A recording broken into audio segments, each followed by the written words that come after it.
390. Right, That ain't a no. thousand That more. ain't 1,000 more. That's it's about 1,000. 900.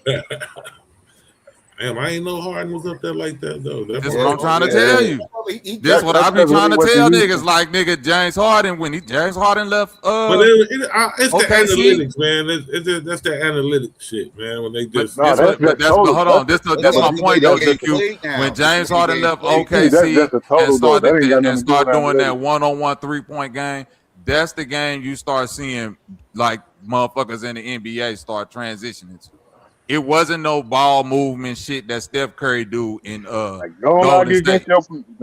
against your points, man. Like that. I'm definitely remembering this conversation. Like, How am I arguing against it? Because all I'm because like saying when is, we had yeah, Steph get the credit for the impact, but I'm saying when you look at how teams how start translating in the league, they start playing that James Harden game. but like when we talk I'm about just how the gonna 90s, try to play one-on-one step back threes, and we gonna but see when if we we could talk just about how make the more 90s is threes than another trash, team. but what happened when we talking about how the 90s is trash, you don't be saying this though. Like you be on the other side, like for the What you modern mean? game, for the modern game. Like I never heard you. I am for the modern game, but I don't say that the '90s is trash. Yeah. I do believe that the modern game is better, but I'm not finna just say it's You trash. think it's better? Yeah. Okay. I think it's always better. I think every new generation be better because it's just they got a That's chance not to true. watch. The skills and shit is better. I just think Yeah. you're allowed to Evolution do don't more. If you say they softer, evolution don't got no direction. if you say they whine more, and you say all of that shit, I agree with that too. But I still say that is better. Nothing pissed me off. They had John Stockton above Isaiah too. That was the Fuck other thing. no. How you gonna put him up there and he ain't win no And one. championships? See, Yeah, that these shit. is the That's what I arguments said. though. They These is them arguments. disrespected Isaiah on that list. I was bad as hell arguing in the fucking comment section. That's crazy. The fuck is wrong with y'all? I hate that John Stockton argument. This nigga played with Karl Malone, nigga. All your assists is to one nigga. It ain't like you was out there motherfucking doing no Magic Finding Johnson shit. motherfuckers, right? You have Yeah. to look for motherfuckers or The something. nigga you passing the ball to Motherfucker- is all like when y'all retired, the nigga you was number one in assists, and this motherfucker was number 2 in points. That's how Don't dominant that was. argue against Scottie Pippen, Bobby. Keep going. How am I arguing against Scottie Pippen? Because when they bring up them assist numbers, he passing it to Jordan. So it's like which one is better? Which one is better, Karl Malone or But Scottie And Pippen, Jordan was getting a lot of them steals but because hold of on, wait a Scottie minute. Pippen pressure on Nobody, defense. but even when people do the Scottie Pippen argument, his argument is going beyond some fucking assists, Lou. You don't do nothing because it ain't nothing. The Scottie Pippen, his argument is on the defensive side of the ball, right? So it's like you ain't even bringing up his real strong suit, his defense. Jordan got a defensive player of the year, led the league in steals 3 times. Like what Aaron got led all guards. Next to Pippen. Like what's that right? But what I'm you saying mean before Pippen? Pippen was a rookie in 88. But I'm saying how we he's making the second year.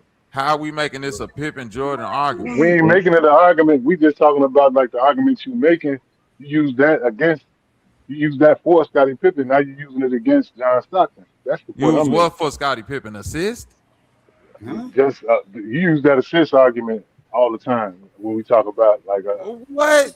Man, I ain't never heard no motherfucker talk about Lou be man, that nigga Lou be trying to. I ain't never listen to you no more, Lou. Lou always trying to throw some crazy dirt on my name, nigga. Do you remember who you be talking to? GQ, he always do this too, don't he? He throw some shit on me that I be like, nigga, Pippen out of nowhere. How the hell we even bring up Pippen? Like we would have it. He learned that gaslighting from the best, though, man. I just made that this point, nigga man. crazy. I ain't even been listening to you no more. That's the point, like, because we didn't nigga debate said, remember when you was saying like, Scottie Pippen assist? We just talking about Stockton and Isaiah. Next thing you know, we talking about Pippen. Right. How the hell we get to Pippen? Because we debate this point a lot of times. Now you're using the same point against, like, and before you using it for, like, in favor. We debated Scottie Pippen assist. Yeah, like you said, you said he just I got all this shit on Karl Malone, right? Karl Malone, they don't even play the same. I'm talking about Stockton. He said he got all this shit on Karl Malone. Yeah. So like that kind of like is a cheat code, right?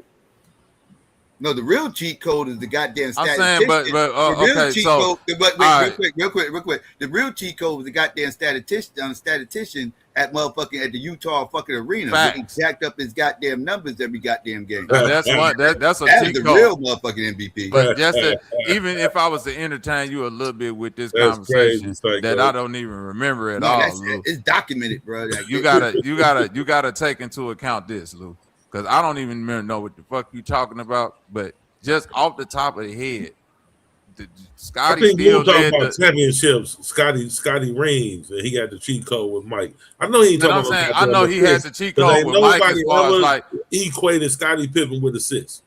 But right, that's what I'm saying. I don't remember no nigga. If I'm arguing Scottie Pippen, I'm arguing defense and how he just did everything, assists, rebounds, all of that shit. But even when Jordan went there, he led the team in assists. So who the fuck was he passing to then? Damn. I still never equated that nigga with assists. Right. But you I just said he might did not everything. be lying on you, nigga, because you did just goddamn admit to some assist shit. No, I'm saying he led the team in everything. Okay. That'd be my argument with Scotty. Like when Jordan left, Scotty was Jordan. Goddamn it. He do everything. I said the year that Jordan left, Scotty led the team in everything: rebounds, assists, points, blocks, some other shit, 3 points. He did everything. That's the only time you probably even hear me say anything assist about Scotty is when he led the team and everything. And you know what's funny, Bobby? People will blame Scotty and say if he ain't act like a bitch on that play when the coach gave the ball to so-and-so, he should have just went. Nah, nigga, the coach should have had confidence in the nigga. That was the number 2 behind Jordan, and now Jordan gone. I'm the number 1, nigga. Give me the ball. Because the nigga did hit the shot, though. So man, give me the ball, nigga. Yeah, I mean, it makes sense. I feel you. If I'm Scotty, I'll be pissed. But once that nigga make that shot, yeah, move on. Yeah, man, that's the part you can't be pissed after that. You know what I'm saying? You're right. Once he hit the shot, you gotta be like, fuck. Oh, what you say, Tad? I said get a ball to Pete, nigga. Pete Myers. Pete Myers? Pete, to be fair though, it wasn't just Pete that came that year, man. Like they had like 5 new players. We're gonna like they're Winnington. Just giving John Stockton fucking credit. Tony Kukoc ass motherfucking assists. I am sick of this motherfucking John Stockton crap. Boy, the Lakers just can't get anything going. Utah is right there. Well, he did everything right. The ball, Hampton's leg. Nigga, that's an assist. Y'all saw what they just called an assist?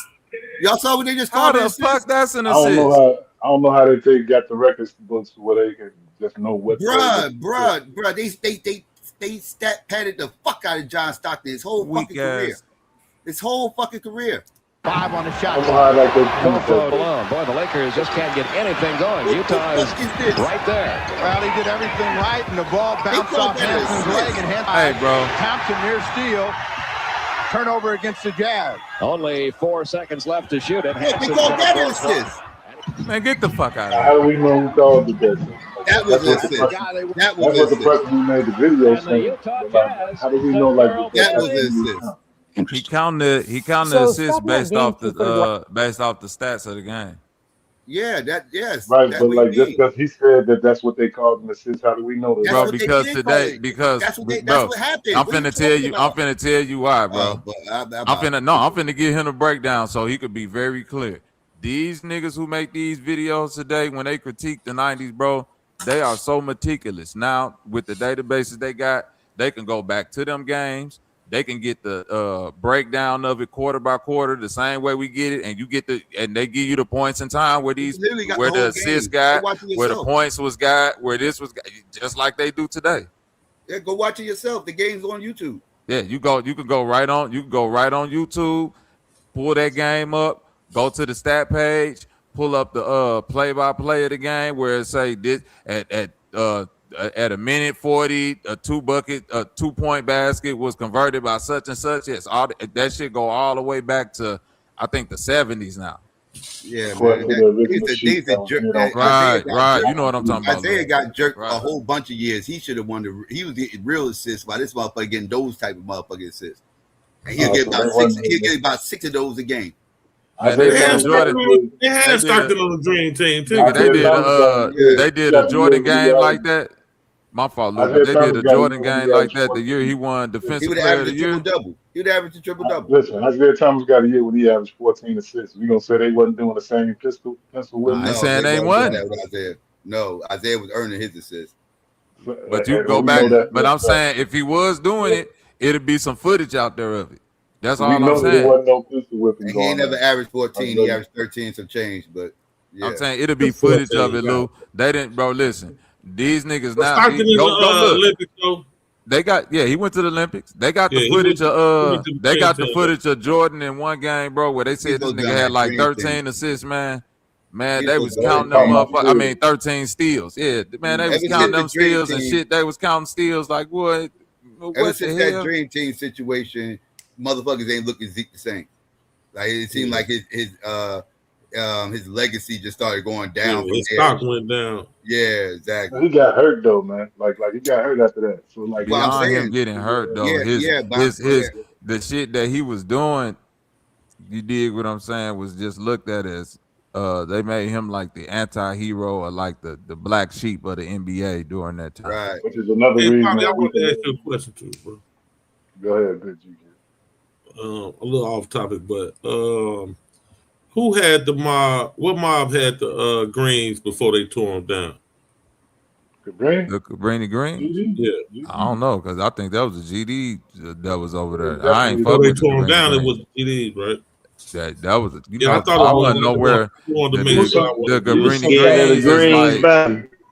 it was some hell travelers yeah, in that nigga. too, The Cabrini GG. Greens I is more don't like northwest. I was over. I'm from Rockwell and Henry I Horn, told you it was so Northwest Psycho. yeah. Dale gonna talk about Yeah. it. It's downtown. If No, you that's more listen to like them, northwest. Not I'm if like, you downtown. nah, listen to nigga, them, it's Northwest, nigga. if you listen to He them did say drill rappers Northwest. though, Yeah. it was GDs and Cobras. It It was Yeah, looked travelers like Mickey it in was. that Mickey too. It looked Cobras, like it was like yeah. the beginning. Because when I looked at the map, it looked like it was the beginning part of the north. Like yeah, it's Northwest. But Psycho, it was that what like I said northwest. But it wasn't yesterday. no MCs in like the 90s and shit. It was That GDs No, for shit was Cobra. gone by then. that was it was yeah, it was travelers in there. Like Yeah.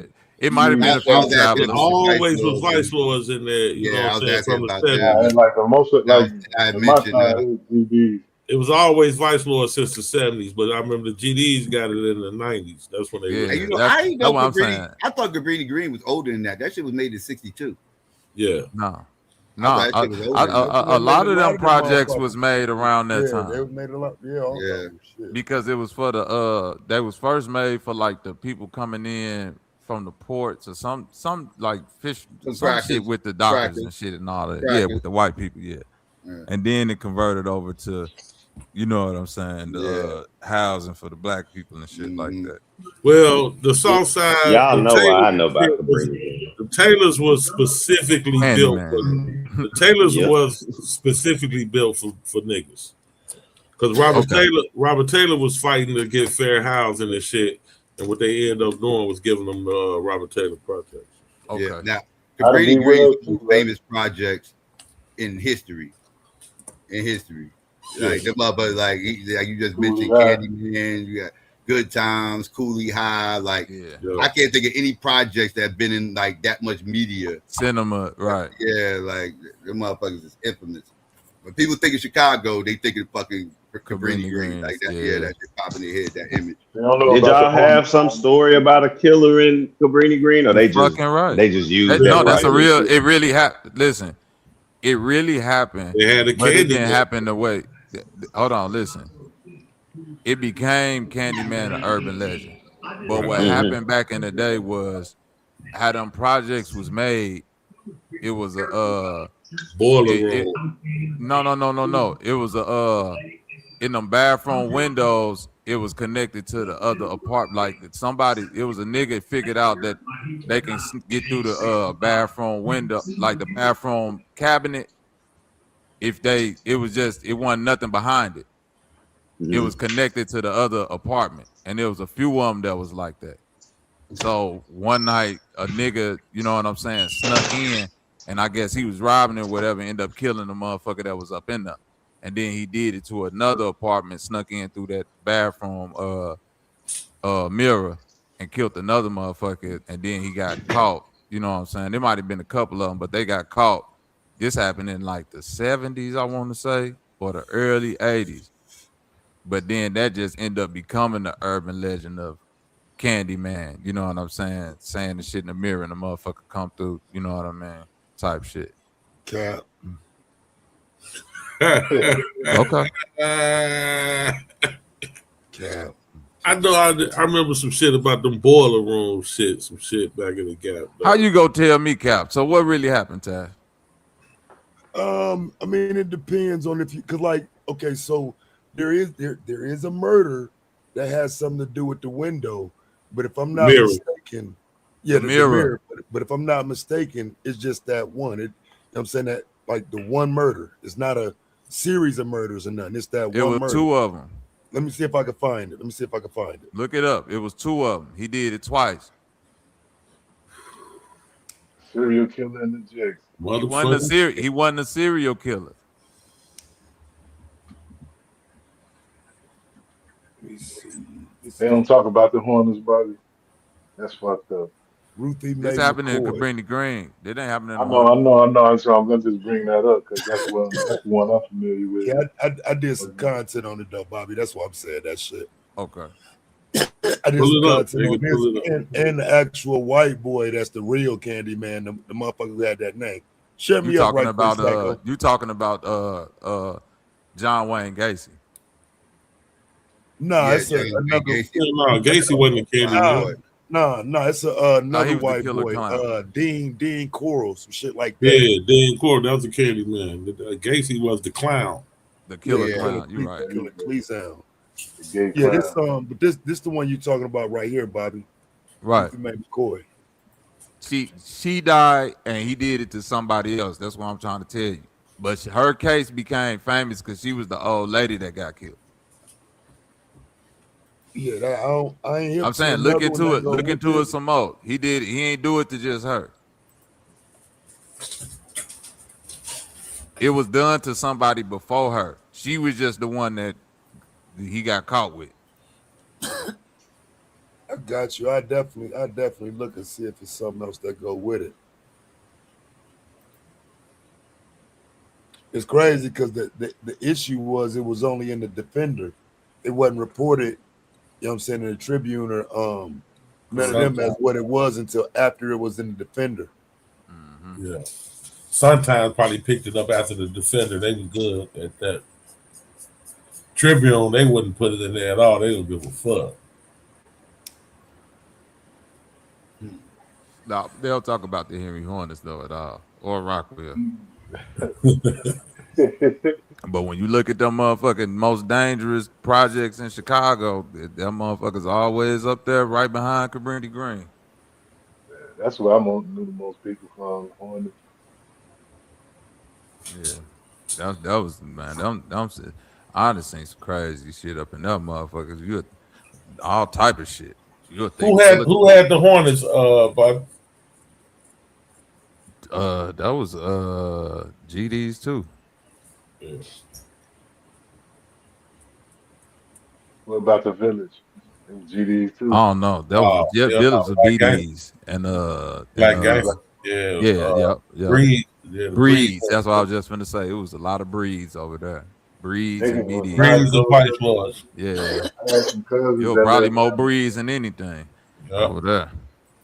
I had some cousins that lived in that motherfucker. Ain't nobody want to go to that motherfucker. Boy. Yeah, I ain't never go. I ain't never even been to the Village. I ain't gonna lie to you. I ain't never been over there. Yeah, there wasn't no high rises and shit though. I know. Yeah. You fuck around. There wasn't no reason to be over there. Hey, that nigga Boney Black Project down yet? Boney Black used to call me all the time, Bobby. What'd you say, you say Boney Black? Yeah. I said they ain't start tearing y'all projects down yet? He been told all of them gone. Them motherfuckers gone 30 motherfucking years. Yeah. You know Is it 30? No, it ain't 30. It's going on 30. Because I think they tore down the last building in the Hornets in like 06. Did you know Marcellus Boyce? Who that? Shit, that's going on 30 because that's 20 years ago. Hold on, did I know who? I said he was a breed, like from over in Cape Town in the 90s and shit like that. What was his name? Marcellus voice. Yeah. Marcellus. Yeah. Yeah. Ain't he in Marcellus? Ain't he in Mississippi right now? I don't know where he is, man. But I just Yeah, know he like Yeah. He down in Mississippi. no, Yeah. he down in Mississippi. He got a club down there, Luke. I ain't know that.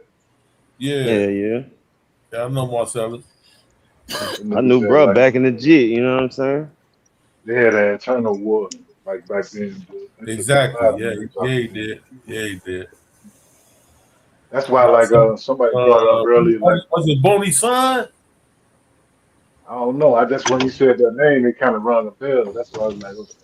I think Marcellus and Boney's son had a beef. I had to ask my brother Rob. He got that a lot of juice. Well, it was some rich young niggas on that side of town. Like Yeah, them niggas niggas. like 17, 16 with hundreds of thousands and shit rolling around. You know, them niggas ran they shit like the Italian mafia. Yeah. And them niggas West was Side niggas, no boy, we get nonsense. to that paper, boy. Nigga, I'm telling you. Niggas don't think it's no gangsters on the west. They think it's I all black always boys. tell niggas, boy, the West Side, boy, that's like the real mob over there, boy. Yeah, there's a lot of gangsters on the west side, niggas. A whole black gangster Nigga mafia. down over there, you know that nigga really did something. There wasn't nothing They thought it random was all about that vice lords motherfucker. GQ. Like, Mm-hmm. Yeah, I know a lot. I know all the breeds out west and on the south side. So. that's because like the folk on the hustles had a lot of territory at that time, but like it still was. I don't know. You could argue that it's probably more GDs like everywhere else. That Oh yeah, that that's the largest. It's the largest mob period for years. Just until recently, over the last 10, 15 years, to where it's probably some other mobs larger than the guys, but shit. Other than that, that's, Who bigger than the GDs in the city? right now probably shit. might be some Mexican Probably the shit. foes of the BDs shit, because all the shorties is BDs and foes. Damn, I didn't know the foes came back. Folk on a hustler, They XyayX. said came back. They was They huge in the 90s. ain't back, nigga. They ain't never went no I goddamn. know they ain't never went nowhere, but I'm from A lot of that shit got after Angelo. after Low died. Yeah, I'm from that yeah, era, man. Yeah. yeah. After Low died, it kind That of motherfucker about 3 times bigger than when Low died. Shit. oh shit. That's what's up. Shout out to the foes, boy. Phone them back. Yeah. Yeah, like Phone when them back.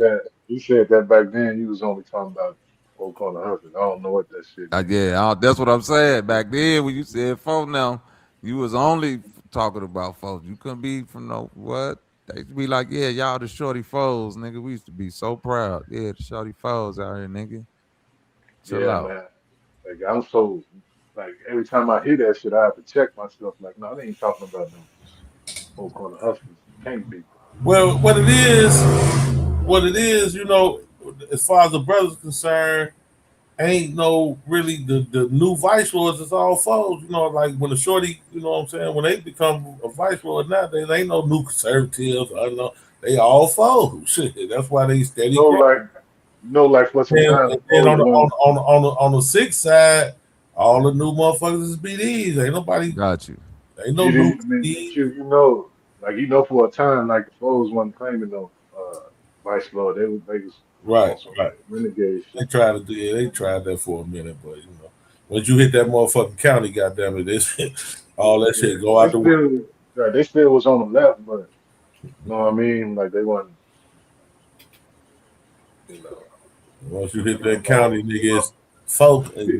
You know what they really say? I'm folk on the hustle, real vice lord. That's why, like when Taz was reviewing Homie Man over there, like about the young girls and shit, dude, and he be talking about King Neil.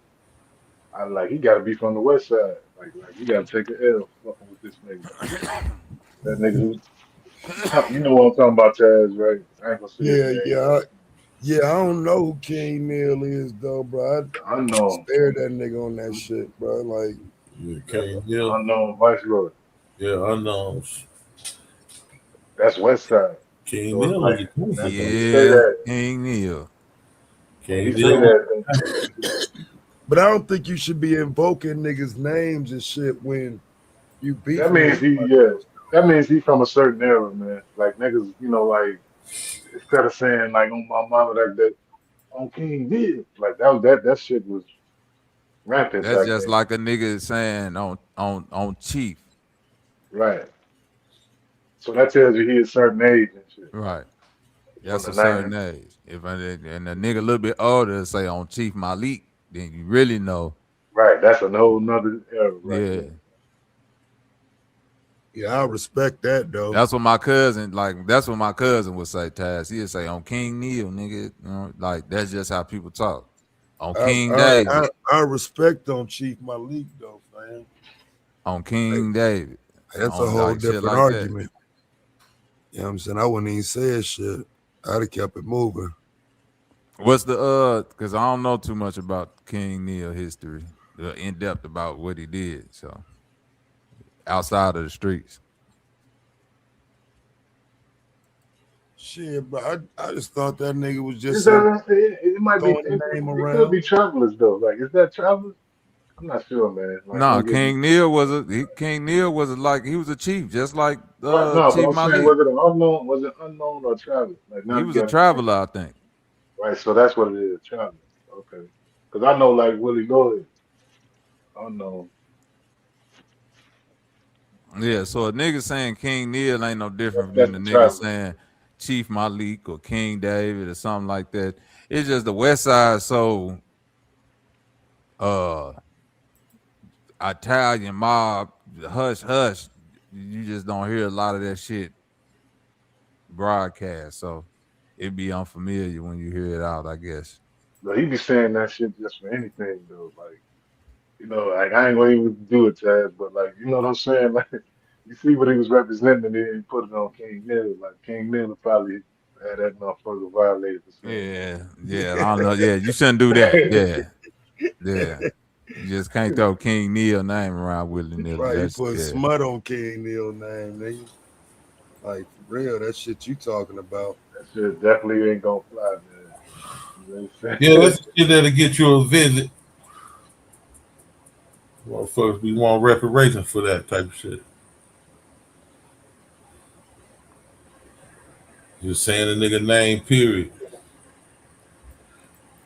You exploiting the guys.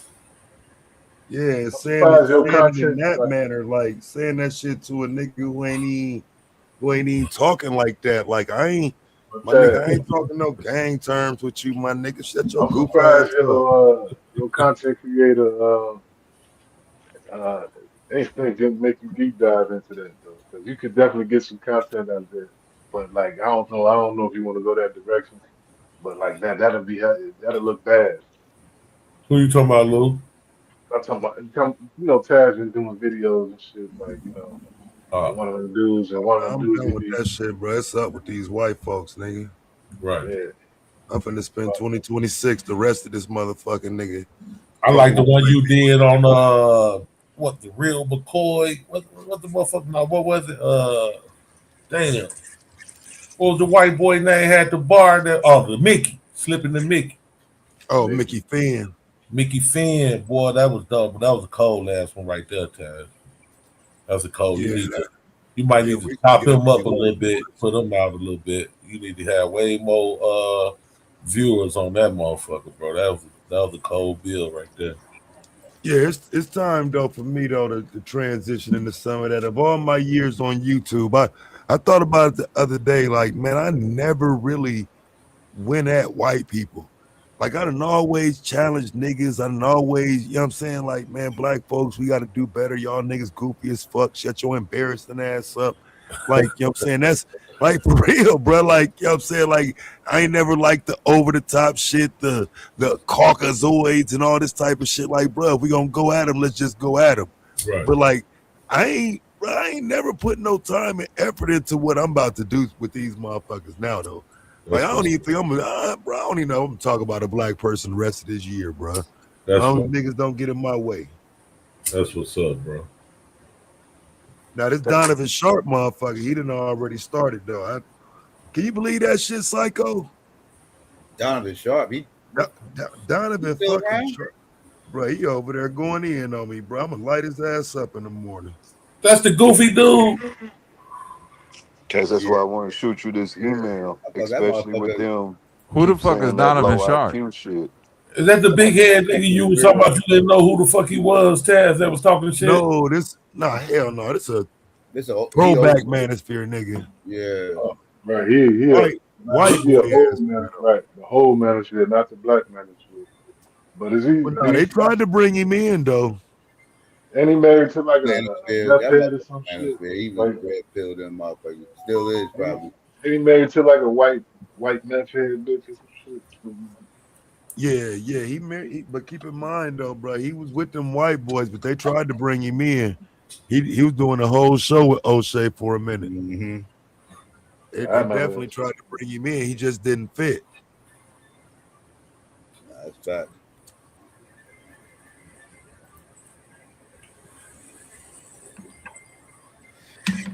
But no, they mad because niggas responded to that Carmelo shit, negatively. Like I said, bro, like shit, fuck it.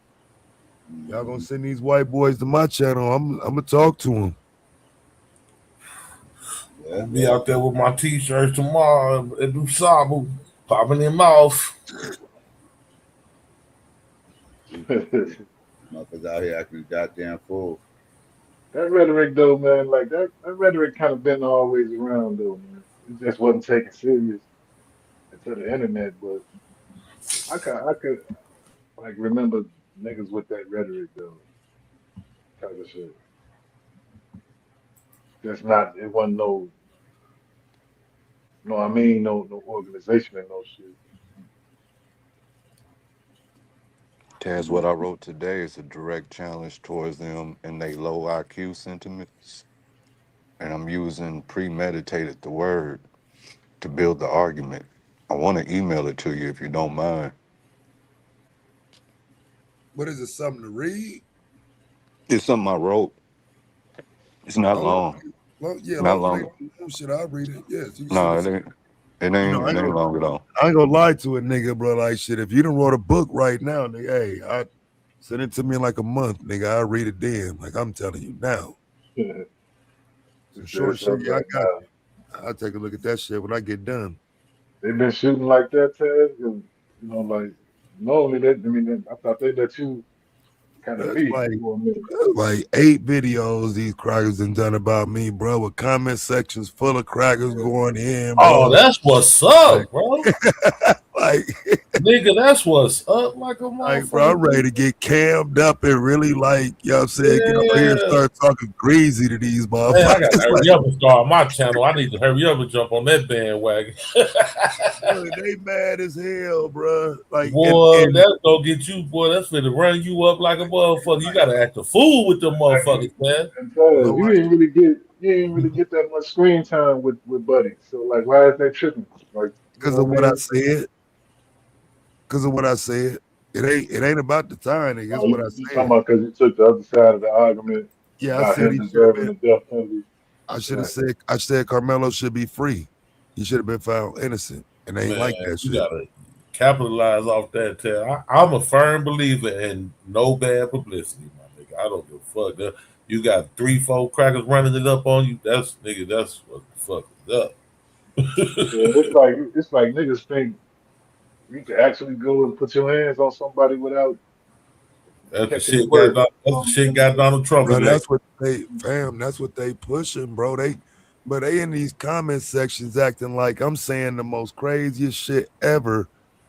And again, like I said, I mean, just being honest. Like I get their argument. I get that a push is you know what I'm saying, a push versus a knife. I see why you saying that's too much. I'm saying just keep it at don't push though. Don't try to dictate the response to a push because that's gonna be the problem. They don't want to acknowledge that. And that's where I got an issue at. They don't want to acknowledge the escalation of the issue. They want to keep it making the sound. If the escalation don't start till Carmelo pull out the knife. No, dog. If like Psycho keeps saying, and I firmly agree, if it had been a nigga pushed a cracker, That nigga need to keep his hands to his motherfucking self. Hell yeah. That's all the fuck you would hear right now. That's what a nigga get. He need to keep his hands to himself. It's already been proven, man. But that's the whole point, nigga. Yeah, keep your hands to yourself. Black or white, keep your motherfucking hands to yourself. You won't get stabbed. Yeah, that's what I don't get. But and I'm talking about, it's a lot of people pushing this. Yeah, shit. black people. One of my homies had tried to argue that shit. I had to like check him. Like, nigga, you know damn well you ain't about to. You know what I'm saying? Man, we'd have heard that shit. If it was reversed, man, we'd have heard nigga need to keep his hands to himself so much, man. We'd have been ready to throw up. That's what's wrong with black people. This, that, third. Yeah. We always being aggressive and we'd have heard that shit so much we'd have had a headache. It's just crazy to me that they like defending bullying. Yeah, go ahead. Like it's some niggas that actually think though, like what Taz just said, like a knife is too much for a push. You should have fought him head up. They don't really know the facts of the case and all that, so they just going straight off of that.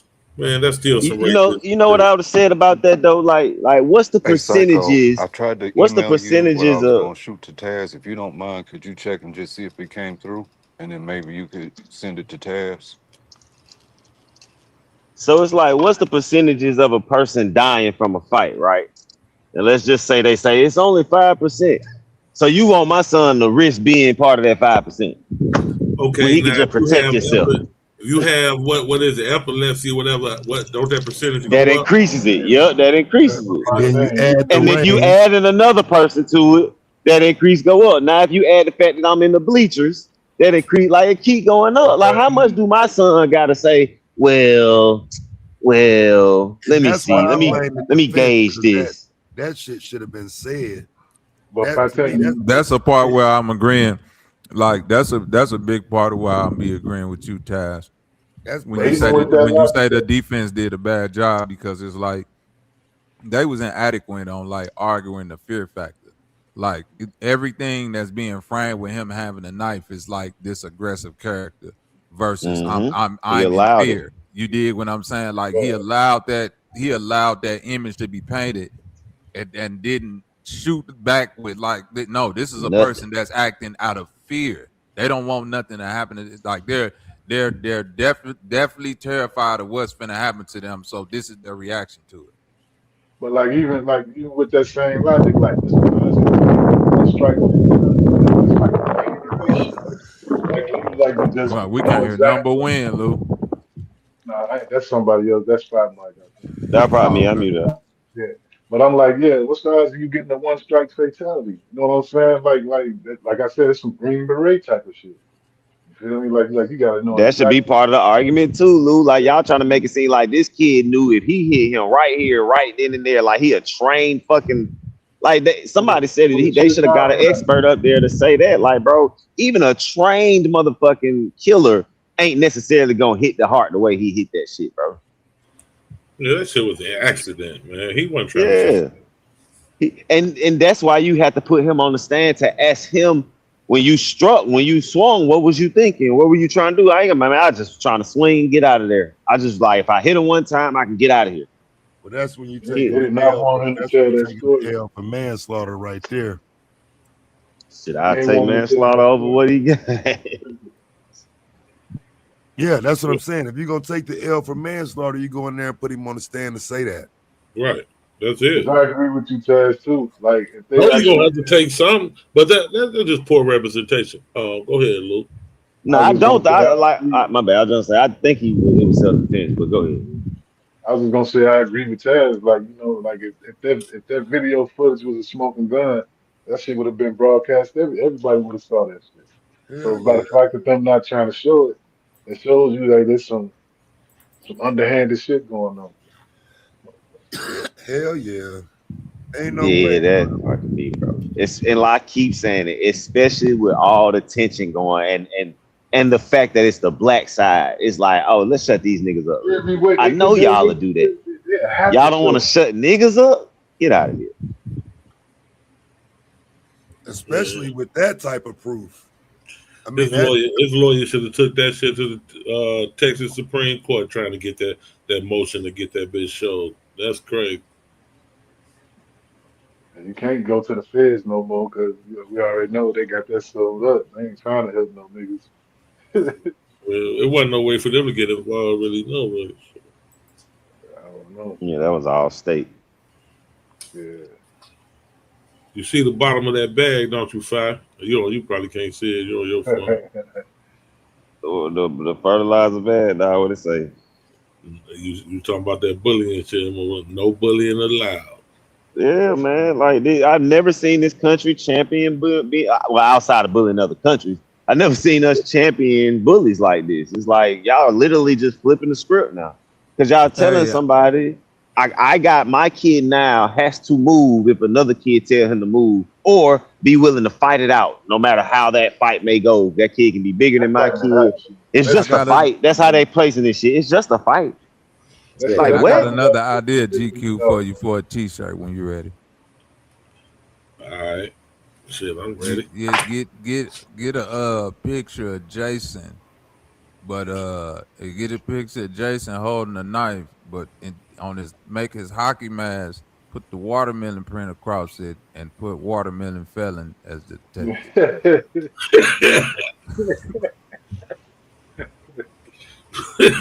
That's cold, ain't it?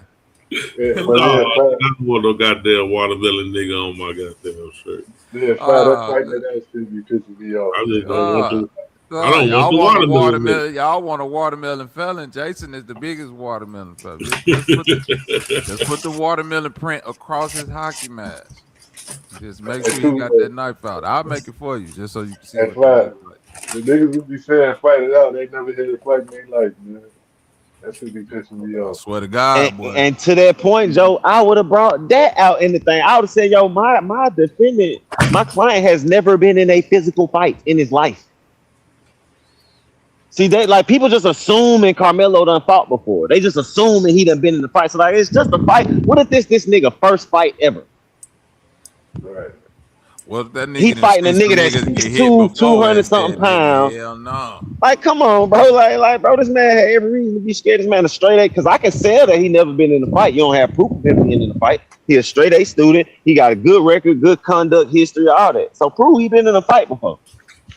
Because I can prove your motherfucking, I can prove the dead kid been in a fight and be aggressive. What's that, GQ?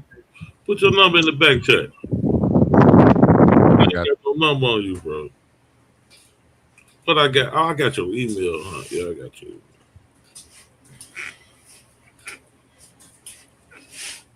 That's literally like the worst defense I've ever seen in my life.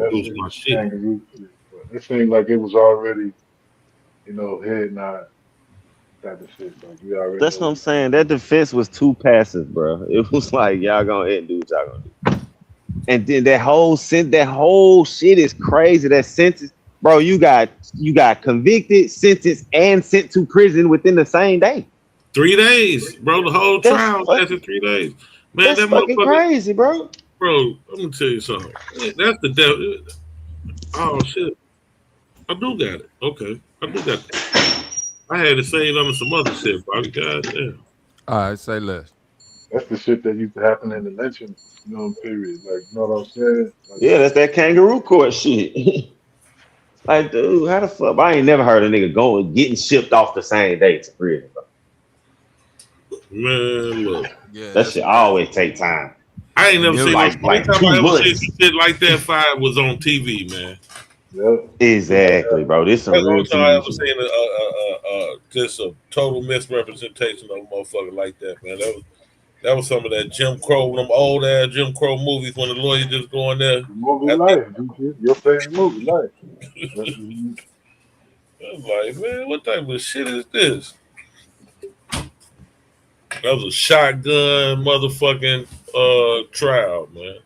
And then, like, I seen the Charleston white nigga saying that the dad wasn't at the sentencing shit. So, I'm like, damn, the dad wasn't at the sentencing. But then when I was watching, I think it was Freezer, the dude y'all Taz had on the panel, his YouTube been popping up on my shit. So I was watching him, and the little chick that say she was at the thing say the parents didn't even know that the sentencing was about to happen. Like, they basically was brought somewhere else for a moment to take care of something. And then, like, when they was coming back, they got back too late for the sentencing part. I don't know how true that is, but that was the chick said. I'm like, if that's true, that's crazy too.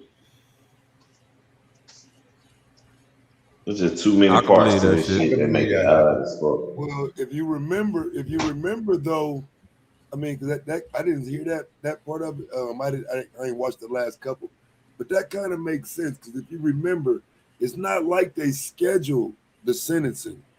The motherfuckers popped on and said some shit like, we got people coming in the courtroom. We had a verdict right here coming up, just out the blue, and then they did the verdict, and then with the sentencing. Mm-hmm. There was no lead up. There was no time given. It was just boom, they back 35 years. That was crazy. Yeah, that shit unheard of, bro. In modern times, man, that shit crazy as fuck. That's just justice. Yeah, they'd have been better off showing that shit, to be honest. That shit looks, that shit looks suspect, bro.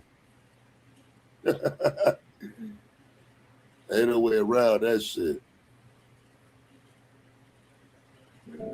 And they can't explain it. You know what I'm saying? Like, why is this video? Now that the trials, sentencing that happened, we all know it is. Yeah, let's see that video. You feel me? Like you said, Five, shut me up. Yeah. Shut a whole lot of people up. Shut us up.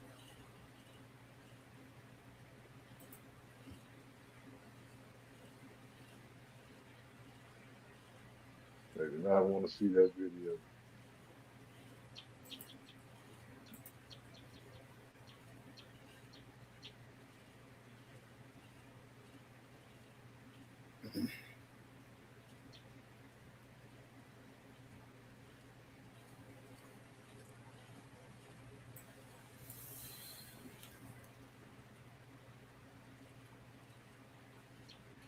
These motherfuckers real life, they support Chud the Builder too, man.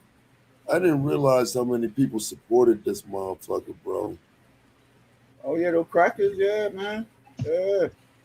But them racists is coming out the woodworks, bro. Then turn right around and then support awesome. Yeah. They mouthy.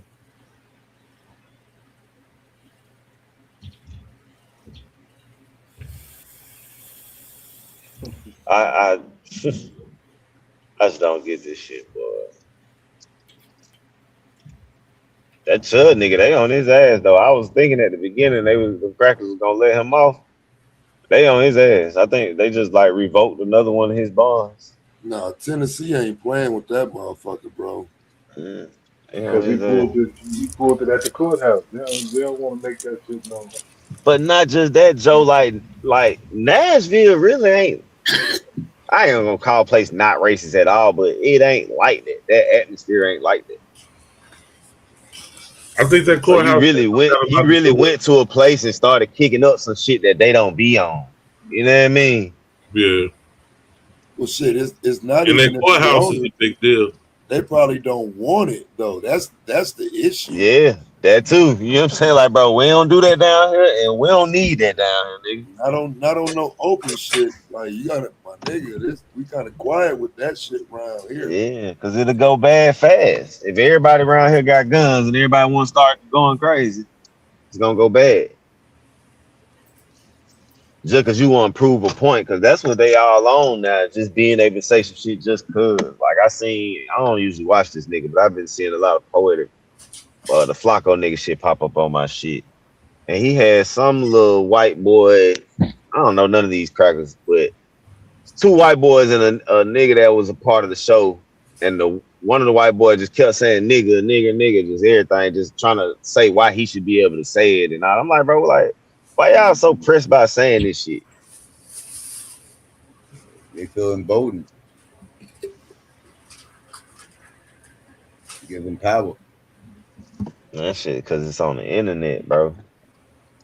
If they just sitting in the motherfucker, if they just sit, I'm at Whataburger. If I'm just sitting at the Whataburger and a white boy next to me, he ain't gonna just be like nigger.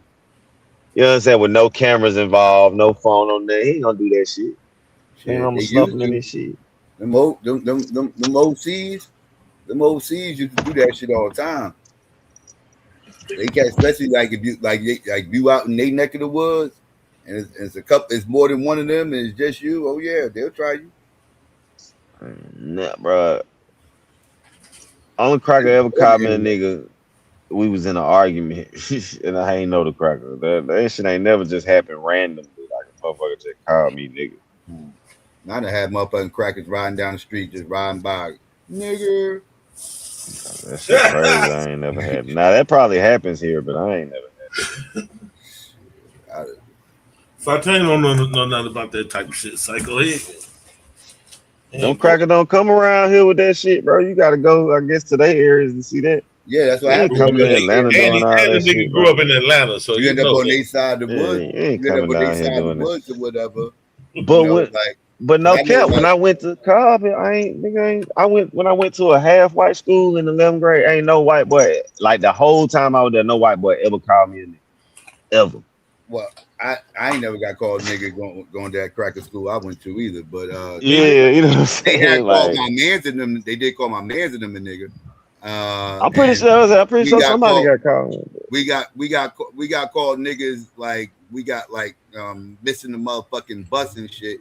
We end up walking to a certain spot and shit because we had to walk some ways to get to the other stop and shit because we had to transfer and everything else. And yeah, we had to walk through the crack ass town. Yeah, these crackers be popping off, yo. Hell yeah, ride by talking crazy. Hell yeah. You know what's crazy though, Fi? I grew up in a little hick country ass Ku Klux Klan ass town in Mississippi, right? And a motherfucking white boy ain't never called me a nigga down that motherfucker. I came back to Chicago. That's the only time I hear a motherfucker call me a nigga. A white boy called me a nigga on the north side of Chicago. Yeah, man. They use that shit amongst themselves down here. I ain't saying they don't say it. They say that shit amongst themselves. Now, the man used to never call me a nigga, but them motherfuckers used to have Ku Klux Klan rallies all through the middle of town, all type of shit in that motherfucker. Yeah, that either though. I ain't never seen that shit. It was on. What was on? They had an all-white school. It's Louisville, Mississippi, so it's Winston County. Winston Academy is the all-white school for all the crackers who didn't want their kids to go to school. You know what I'm saying?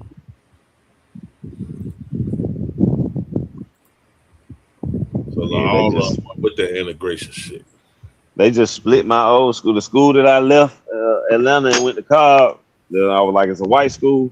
They just basically built another school so the wealthier white kids don't have to go to the school I was at. Because the school I was at, like, when I started going there, it started to get way more black people. You know what I mean? Because niggas started moving outside the city. So now, you know what I mean, 10, 20 years after I graduated, it's basically a black school now because all the white kids go to the new school they built. Right. That same shit happened down there. That's what I'm talking about. That's Winston Academy. That motherfuckers all white school. I know the nigga that the school was named after rolling over in his grave because it was a white man. Like the school I graduated from, they got an endowment from a white man. He gave them he died and left them a lot of fucking money. That's why it's named after him. But he ain't mean that shit to go to no niggas. I know that. That shit funny. Yeah, that was the first time being around crackers like that. I had been around them going down to City Hall and shit when my mom used to work there, but that was even mostly black people.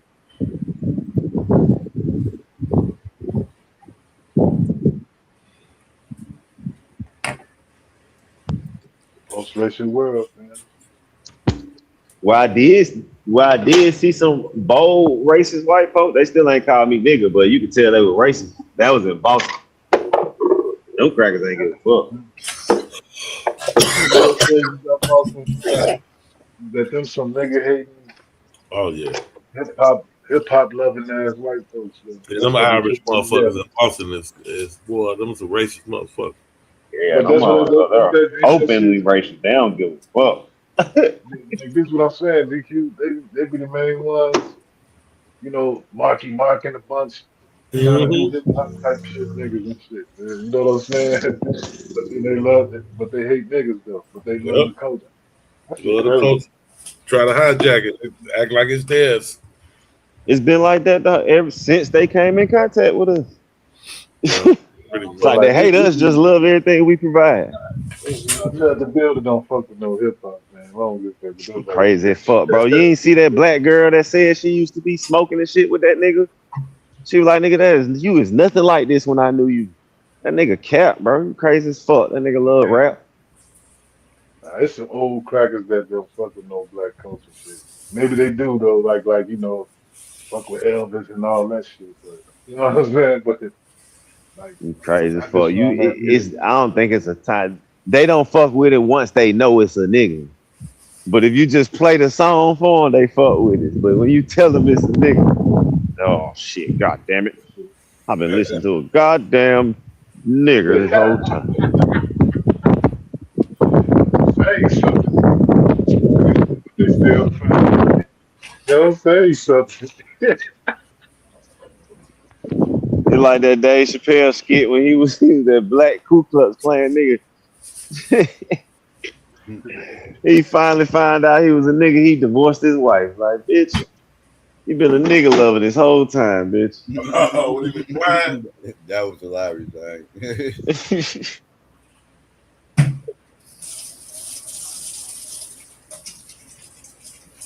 They say Judge Joe Brown was going in on Carmelo, man. Anybody seen it? Yeah, I saw it. Yeah, he was. Man, I saw that He was shit, going bro. in. He was I He was going cannot going in. in. stand it. He was If going you in ain't on that seen it, Crown Taz, Royal don't bottle. watch it unless you want to get pissed off, bro. Oh He yeah, was you get going in mad on as that hell Crown watching that Royal shit. bottle and shit, man. You That get nigga mad as be fuck talking watching shit. that shit. Yeah, you gonna be mad as fuck, bro. What is I it? promise you. Oh yeah, I won't fuck What's with the it. name of it? Joe Brown. Joe Going Brown? in on Carmelo. Judge Joe Brown going in on Carmelo. Oh, Was he? Judge Joe Brown. Oh. Hey, Taz, was he He on? always on that though. He don't fuck with Was he niggas. on Yeah, old girl that's what he channel? do. Yeah. Was he on old girl channel? Don't say the name. Yeah, most likely. That's the only place I know him to be. That's all. Yeah, that's what he always said. That. Mm-hmm.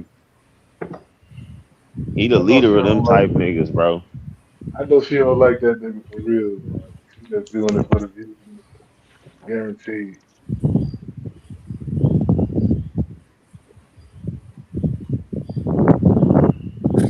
That nigga was calling that nigga all kind of cowards and shit. That Yeah, he was shit had talking me. crazy. Nah, that motherfucker you talk about is an idiot. Who, Joe Brown? He be drunk, man. The other person. Oh, you talking about old girl? Yeah. Oh, she That's dizzy than psycho. a motherfucker. That's for sure. That's psycho people, bro. Jersey. Yeah, she dizzy than a motherfucker. This a black woman? Yeah, of course. Yeah, I don't know her.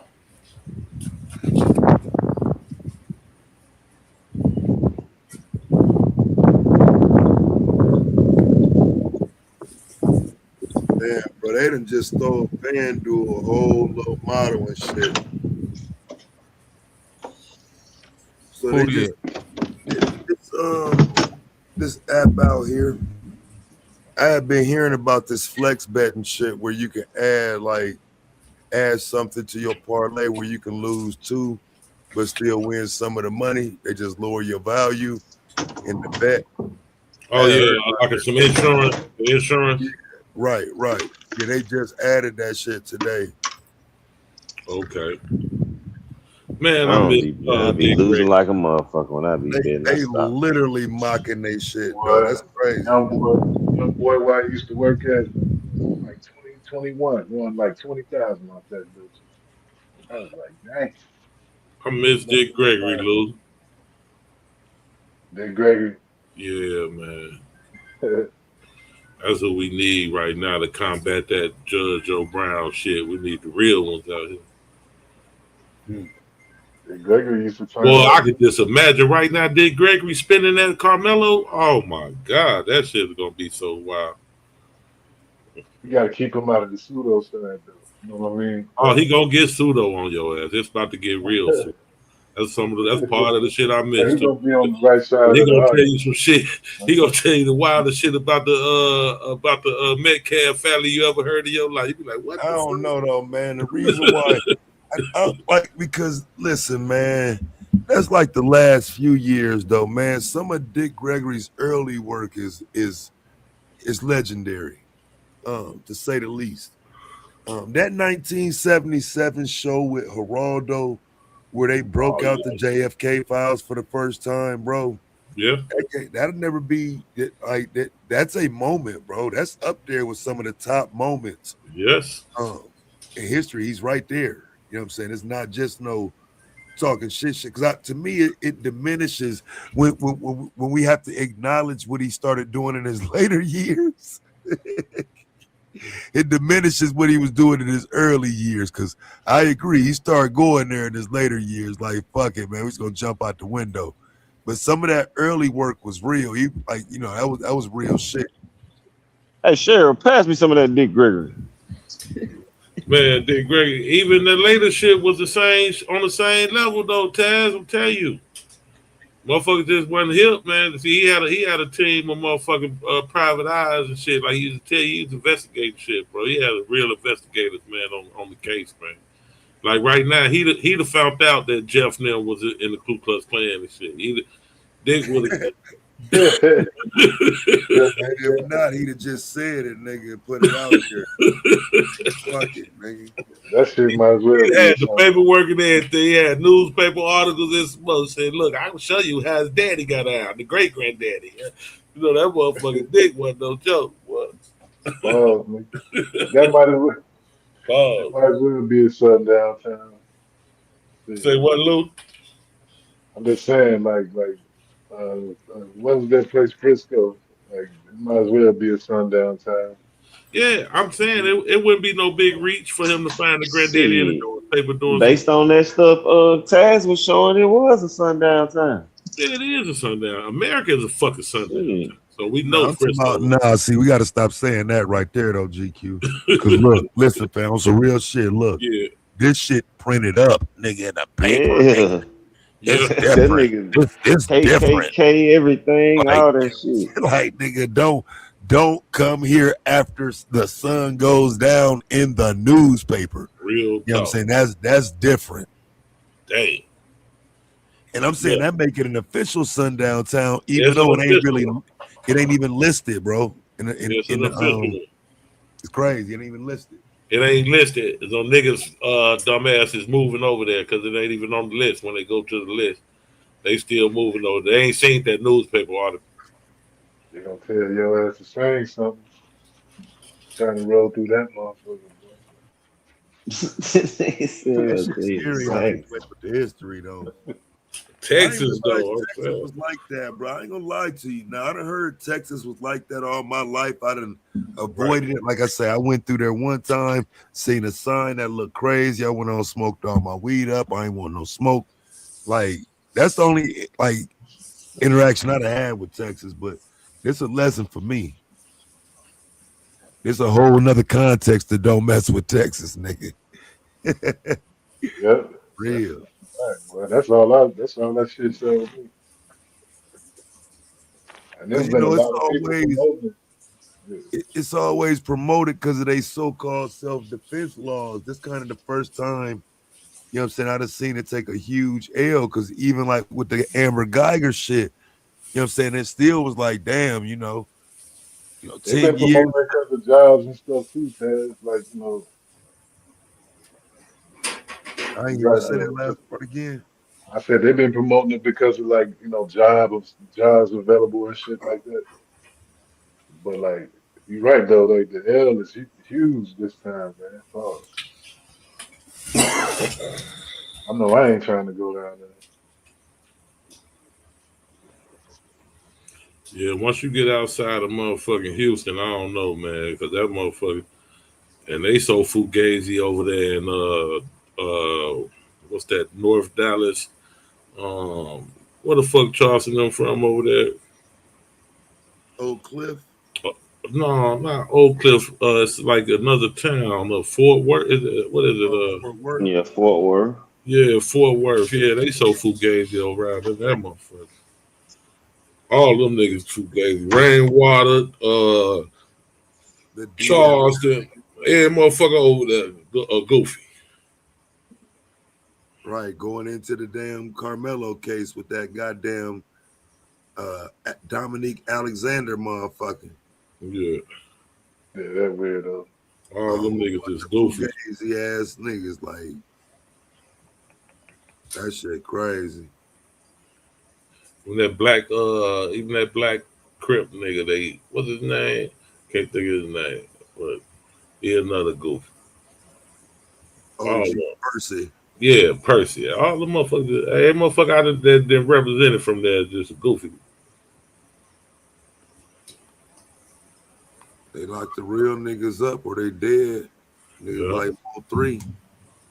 I did like that nigga though. Seemed like he would have been a cool nigga. Yeah, Mo3 was, he was talented. That's why all them fugazi ass niggas hated him. He was a solid nigga. They ain't like that shit. That boy definitely had the talent. I can't speak for his character, but I know his talent wise, that nigga on one. Man, when I first heard of Mo3, my brother stayed down in Fort Worth. And so I used to fuck with Yellow Beezy like a motherfucker. So I'm talking to my brother one day. You know, we always talking about the music. And I was like, yeah, I fuck with that Yellow Beezy nigga. So I asked him, like, he solid, he real, he real. And he was like, yeah, he cool, you know what I'm saying? He like, he just rap, nigga. Though. So he like, excuse me. He like, if you really like Yellow Beezy, he like, I know you, bro. You gonna rock with Mo3, bro. So I had never heard of dude at the time. So then I pulled the music up. I was like, oh, nah, yeah, I fuck with him. I stopped listening to Yellow Beezy after that. It was just over with. Like, oh, yeah, this nigga here, I fuck with this nigga. That nigga cold. It just be a difference when you can tell what a nigga really done lived in instead of a nigga just rapping. You know what I'm saying? Yellow Beezy shit dope and he can rap. But it sound different coming from O3.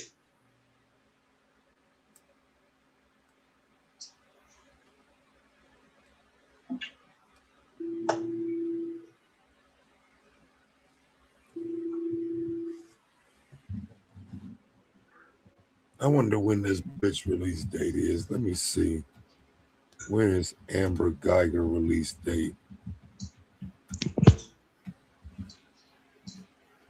September of 2029. She go up for parole in October though. God damn, that bitch go up for parole this October. She'll be out. You know she getting that.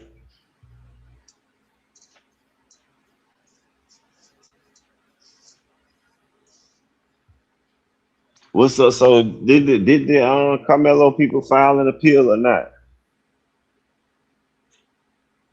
Yeah, I heard they did. I'm gonna say they did. Matter of fact. Oh.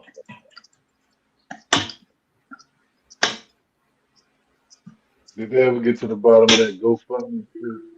Or that gifts and ghosts shit? Because everybody's saying, like, they didn't get the, these niggas saying they didn't get the money, these niggas saying they did get the money. I don't know. I don't really to care about that shit either. But it's like people steady trying to. Cause even Jeff punk ass, he spent all the money. That is like a Megan Fox ass argument, but that should be pissing me off, man. Like, I gotta look at I mean Megan Kelly. I said Megan Fox. Yeah, I know what you meant. I gotta look at this Charleston White interview though, unfortunately, to see. Cause you know, he called himself telling it all, even though you can only believe half of what he say. I was listening to some last night, and it's gonna be that when you watch it. You're gonna be like, damn, what can I take from this? this motherfucker close to it, so you almost gotta take some of what he's saying. Yeah, I mean, because it's not like he's somebody that's distant from it. He right fucking there smack in the middle of this shit. So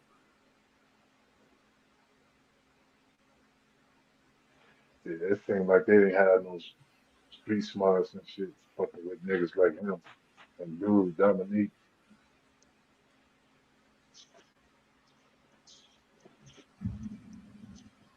I mean, like, I don't know, like it's like, but Dominique though, he ain't like they wasn't charging, right? They just did that shit on their own strength, right? What's that? Like just tried to be security and all that shit. Wait, I I don't know what thought I'm I talking don't about know. like charging them for no bread to help be no security type of shit. You talking about Dominic Alexander now? Yeah, he ain't have to pay them, did Nah, he reached out to him and that's shit. Like yeah, he attached himself to it. yeah. Probably would have been better off paying somebody, man. Hell yeah. Cause I that kind agree. of like, you know what I mean? That kind of make it look, especially that gift saying ghost shit. Like, kind of like feeds into that argument.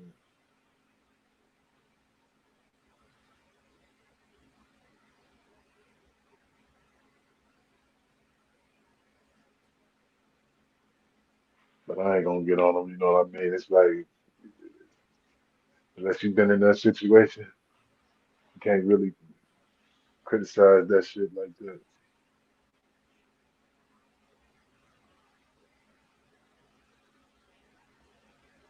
That's crazy to just walk in somebody's house and clap them though, bro. And then say, oops, I'm in the wrong house. My That's bad. insane. All niggas look alike. It's believable. What the I fuck? mean, What I look like? I'm in my house though. yeah, I mean, right. This bitch is in the wrong house. Like, what the fuck? And they tried to get that off too. I Yeah, mean, then the bitch think she was in her own house. That's how fucked up she was, man. but 10 years though, like to me, that's a travesty. Yeah, it is. And what was that? The brother or something hugging the bitch or something? Talking about he forgive her. She done already walked the motherfucker down. He asked to do that too. Like, man, give her a hug. Goofy ass nigga, man. Man, That was fuck her. terrible. Yeah, man. And some similar shit happened like that with a nigga that was in the Air Force. I think that was in Texas too when the police went to his door and shot him and shit and killed him. It was at the wrong motherfucking door. Dude was in the Air Force and some more shit.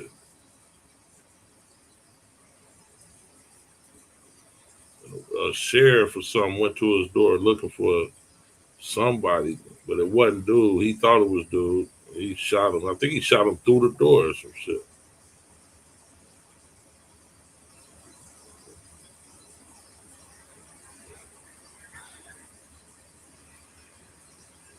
Dude was in the Air Force and everything. I don't know what happened to the police on that case. Y'all familiar with that shit I'm talking about? Nah, I ain't That, heard that that. was after the Amber Geiger shit. I didn't hear you what you said, GQ. I was saying a dude got killed at his crib. He was in the Air Force, a black dude, and the sheriff came to the wrong door looking for somebody. And dude was like, "Man, that ain't him." They had some words back and forth. The sheriff shot him and shit and killed him. I don't remember that. And dude was in the Air Force the whole time. And the sheriff was at the wrong motherfucking door at the wrong apartment. It was an apartment building. Man, let me see if I can find this shit. It was a few years ago.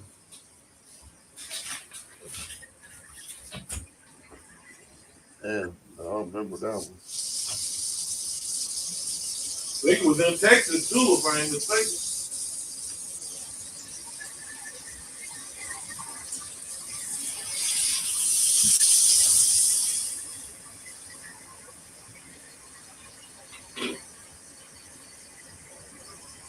On another note, what y'all think about Captain Cesario popularity?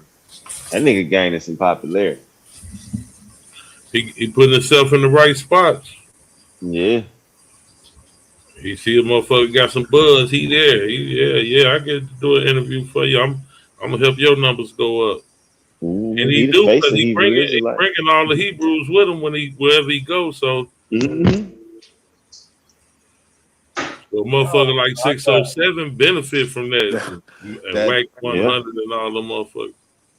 I don't know. I think it's the other way around. Tazariot benefiting on 607 They up. both are. That's my whole Yeah, point. Oh yeah. yeah. They get it. I can see They that. They Right, but both are. He do said, the "I'm Hebrews benefit? 607 Unc official translator." is that Because motherfucking Willie? Where he come from? What's up, Willie? What's good, yo? what it looks like is that the Hebrews ain't really serious though. Yeah, They just everything, part of everything that's going on, part of the world or whatever. They be in other world. the man up there talking about no sweat, no sweat. Yeah, I love no sweat.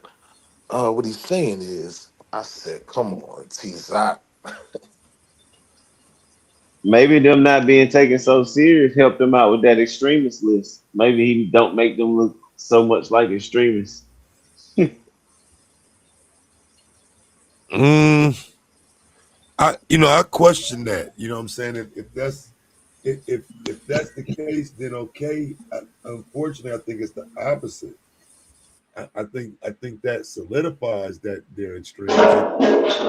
Yeah, because You're he talking literally that shit. making it worse. Oh no, You know what I'm that saying? was in Florida for a service. Yeah. United States Air Force senior airman Roger Forson, 23 years old, was fatally shot in his Fort Walton Beach, Florida apartment on May 3rd, 2024 by Okaloosa County Sheriff's Deputy Eddie Dunnan. The deputy who was responding to a report of a domestic disturbance knocked on Forson's door and entered, shooting the airman within seconds. At the wrong crib, bro. That's That's crazy. So insane. what? Did he get let go? He got off? Forson, who was home alone and legally armed, was on a FaceTime call with his girlfriend at the time of the encounter. His family civil rights attorney have asserted that Durnan went to the wrong apartment. Matter of fact, it was old boy was the attorney. Crump. Huh? Crump. Yep, Ben Crump. His family civil rights attorney have asserted that Duncan went to the wrong apartment as the reported disturbance was in another unit. Key case developments, termination and arrest. Deputy Durner was fired on May 31st, 2024, and subsequently arrested and charged with manslaughter with a firearm. You know Uh, what's crazy? Oh, go ahead. Finish it. That motherfucker Civil probably lawsuit cried. in May 2025. Force's family filed a wrongful death lawsuit against Deputy Duran, the sheriff, and the apartment complex management. The tragic killing has drawn national attention and prompted intense debate over police accountabilities, similar to the 2018 shooting of Botham Jean and the 2019 shooting of Tatiana Jefferson. If you are interested, I can provide more details. Case, I am interested. What the fuck happened? I'd like to know what happened with that domestic call that they didn't ever go to. The motherfucker Because got y'all quiet. always mistakenly going somewhere when y'all had real calls. So what happened to the real call? That person over there fucked up now. Because you done killed somebody else. Yeah, Right. the motherfucker shut the fuck up. Do you ever even make it to that call? Yeah, did you call someone else to go? Like, what the fuck? Because I'm questioning if you really had a different call or if you really went to the wrong house.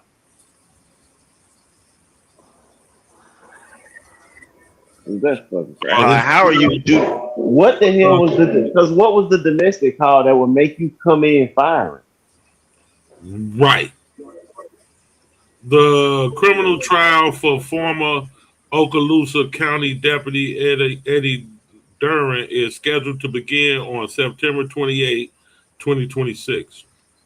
So he ain't even went to trial on that yet. That happened in 24. That's one to pay attention to. Yeah.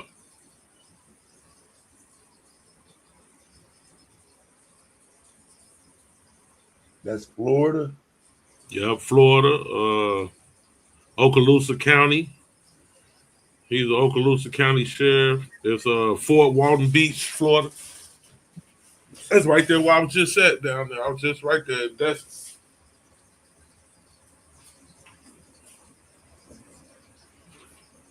and it's a white officer, black victim. white officer, yeah, black Air Force, senior Air Force, 23-year-old.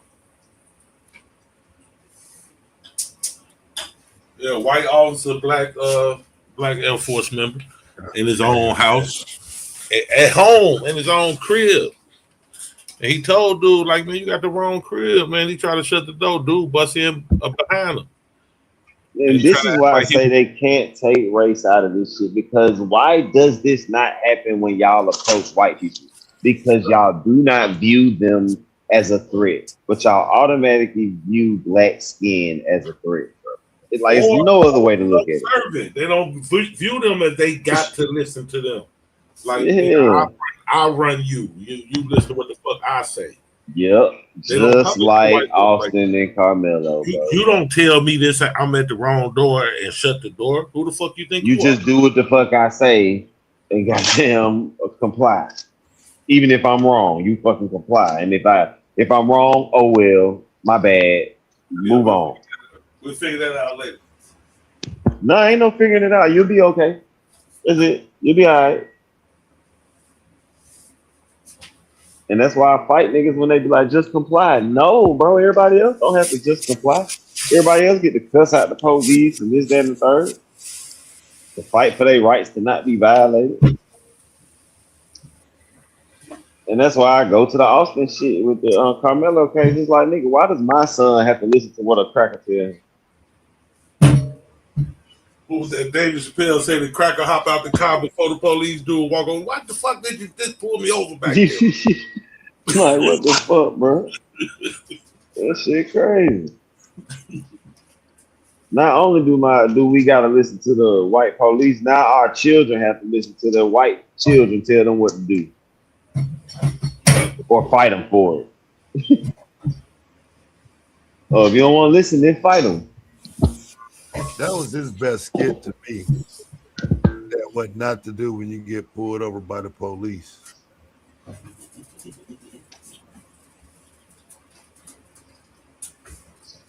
Oh, that other shit was too much.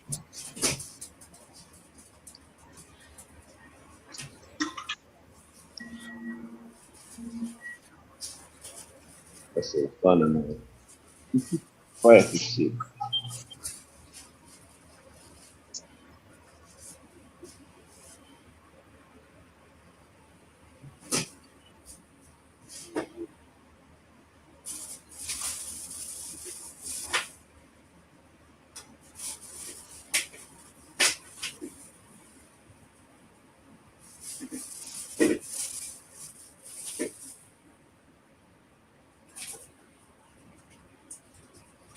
Anybody doing anything special for Juneteenth? I'm going to the Cyber Museum and selling watermelon fertilizer t-shirts. Posting up.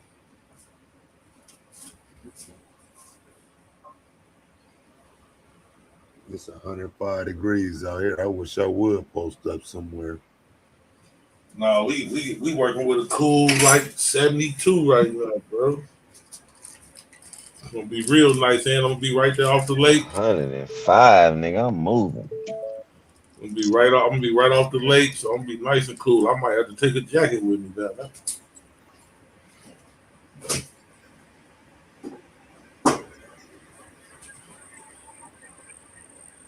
I ain't moving nowhere outside this house, bro.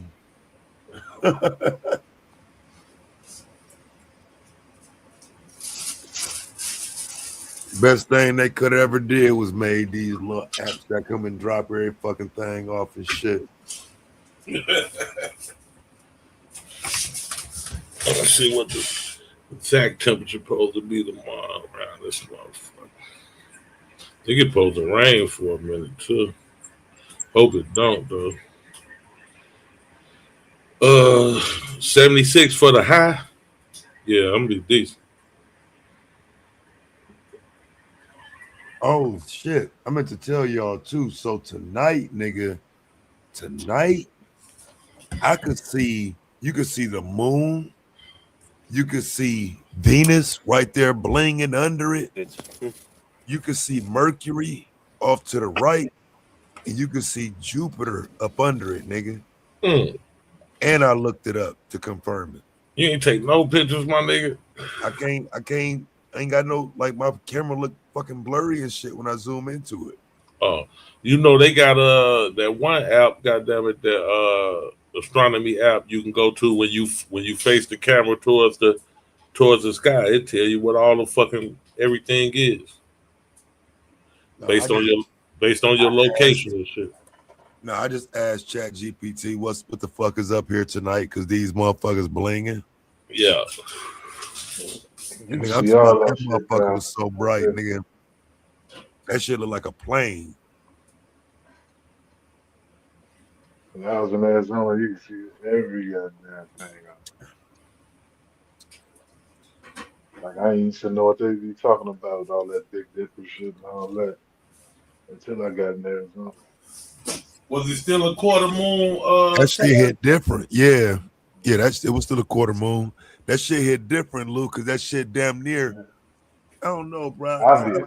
It's obvious. You can make, you know what I mean? You can actually see the motherfucker. Like I wish I could have got a good type picture of it because that shit looked like, you know, that the pictures that they show at a Big Dipper and whatnot. So tonight, this shit was like, you got the one planet out for I don't know which of the three it is, but it's far out. Then it comes in, and then you got Venus, which was out there last night. Remember, that was out there blinging last night. It's just a little further away from it tonight, right? But it's still out there blinging like a motherfucker.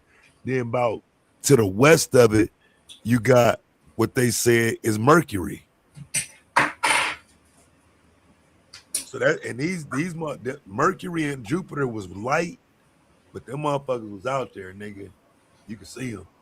Like that shit crazy. They say you won't be able to see that shit again for like 60 years. That's amazing. I gotta learn to keep up with some of that shit, bro. I don't even be thinking about that shit. All that shit as it happens, bro. That shit be happening like right there in the fucking open, like beautiful open sky, like that conjunction shit, bro. Me and my wife went and sat up on the mountain and watched that shit from underneath it, bro. I'm telling you, bro, that shit was like a fucking Hollywood movie playing in the goddamn sky. It was so clear. It's good a Hollywood movie. Bro, I'm telling Blue, bro. No cap, bro. I can't make this shit up, bro. That shit was like, because, you know, I ain't even into the shit like that, but it was just, it played out so perfect. It's like, I know what I saw, nigga. You can't help but notice that shit, though. Like, especially if you're from one of these, like, cities in the East and then the Midwest. Because you can't really see that shit. Yeah. And now these niggas that got me a little more interested in astronomy. So, you know, I be looking, you know, Dev is so cold with that shit. So, yeah, he done got me a little interested in astronomy.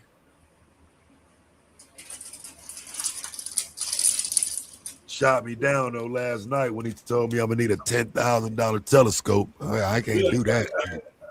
I thought I was going to be able to spend a couple hundred, like, you know, 200. And, you know what I'm saying? I'm in there, like. Not for the view you was talking about, nigga. You talking about you want to see the whole structure like the Earth.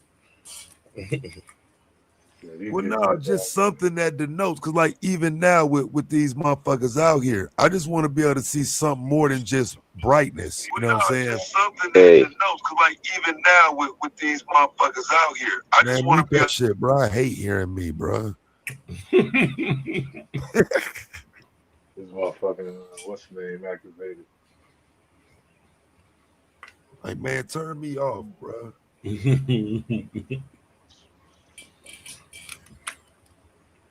That shit be annoying. My wife would be listening to some shit after I'm done, and an hour later she listening to it like, man, I ain't trying to hear that shit, man. I just said that shit, man. Turn that shit off, man. It's funny that GQ That's why GQ said that shit gonna happen again for another 60 years.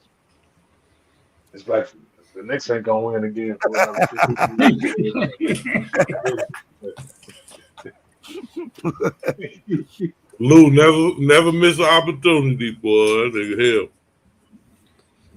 hell. They up there. I mean, they ain't odds on favorites for next year, but they up there though. You don't think they got a chance to win the East at least? Man, if OKC couldn't repeat, these niggas ain't gonna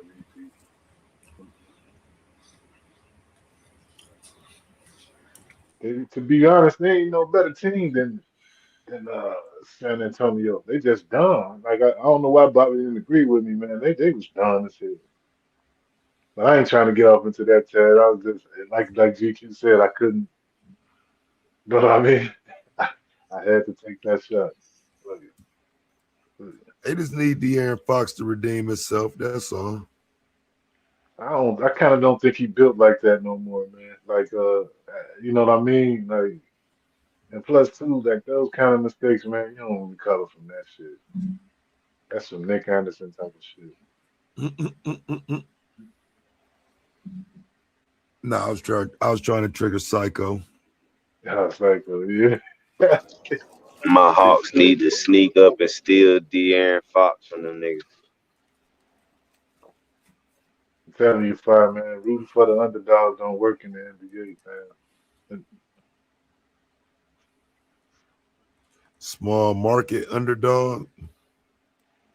That shit never works in the NBA. Shit, that shit worked out for anybody who picked the Knicks because they was 2-1 underdogs. I'm gonna root for my home team. It worked out well. Knicks came in 2-1 underdogs. It worked out very well, and they definitely wasn't no small market motherfucker though. You're supposed to support the home team, fine, but you gotta hold them accountable, man. If they don't just don't because then you ain't giving the management. You know what I'm saying? You ain't holding them accountable for doing some shit better. That's what I be telling dumbass Chicago fans, man. Stop just rooting. Stop blindly rooting for motherfuckers, man. Like, that's your team, but you know what I mean? Owners don't want the wrong idea.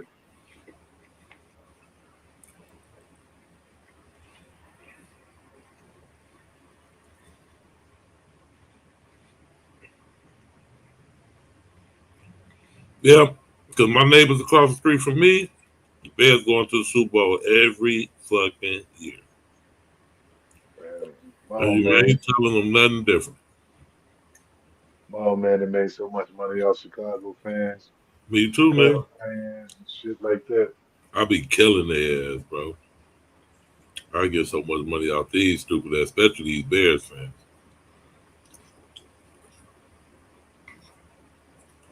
You think that they gonna repeat next year as division champs though? That's the question. This was my worst year in probably 10 years. Can you string together back-to-back playoffs? Hey, Psycho, you there? I don't think so. I don't know, man. Like I I'm think betting. the odds on is. I think the odds. Yeah, I'm odds here. is that they will. Fire dropped off. He coming back. I'm betting against them motherfuckers, bro. I think the odds is that they will, but it's tough in football because like you can't predict injuries and shit like that, and that shit is a major aspect when you're trying to like compare year to year. I mean, just honestly though, I feel like niggas who get on that Madden cover usually be premature. You know what I'm saying? They don't really deserve a Madden cover, and so that's why they call it a curse. I thought about that too. Hey, I ain't get to respond. I don't know why you said I need to hold my team accountable. I always hold the Hawks accountable, but y'all go ahead. I just wanted to say that. I ain't get a chance. But I'm gonna let you get to ask your question in cycle. I just like before you say that though. But I'm trying to figure like I thought about that, Taz, what you just said. But I think a bigger anomaly is being an actual like successful Bears quarterback in the Madden cover. So that Madden shit out the window. Go ahead, Fly. No, I said what I was saying. I'm on No, with y'all. you asked Psycho. You said you had a question for Psycho. You came up. No, all them lucky ass wins. No, No, he no, no. was I was just telling them that I had to go out and come back in.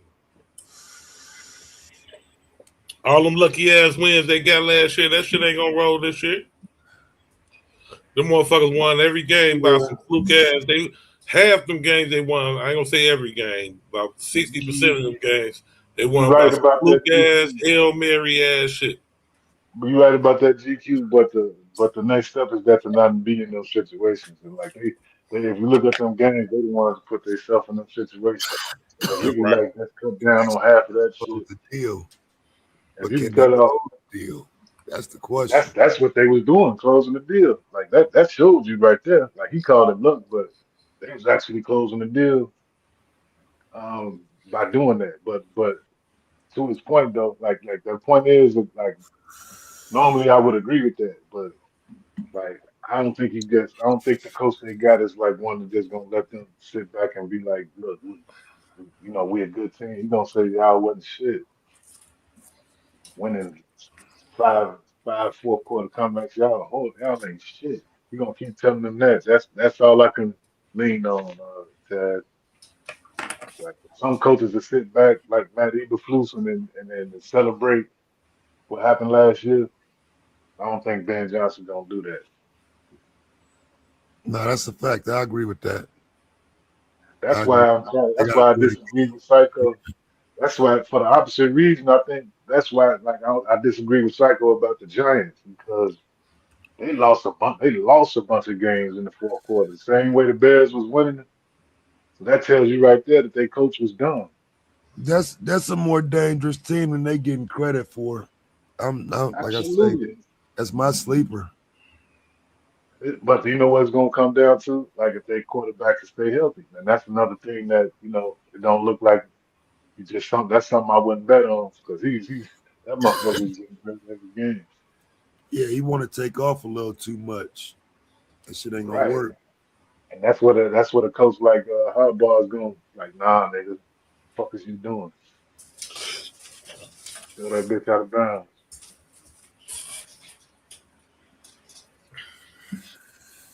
It's a make or That's what break year for Lamar too. I think like you some think got to it's make a break. You call it make a break? I don't know if it's make a some, break. some got to shake for him this year. He getting older. Expectations. What year this is for him? Fifth, You fourth? know why I don't think? Because I think even if he slow down on the mobile quarterback shit, he still got enough potency in the pocket. Pause. You know what I'm saying? To like still be a successful quarterback. What is You know it? what I mean? What season he in? But he Luke? gonna want to stay there.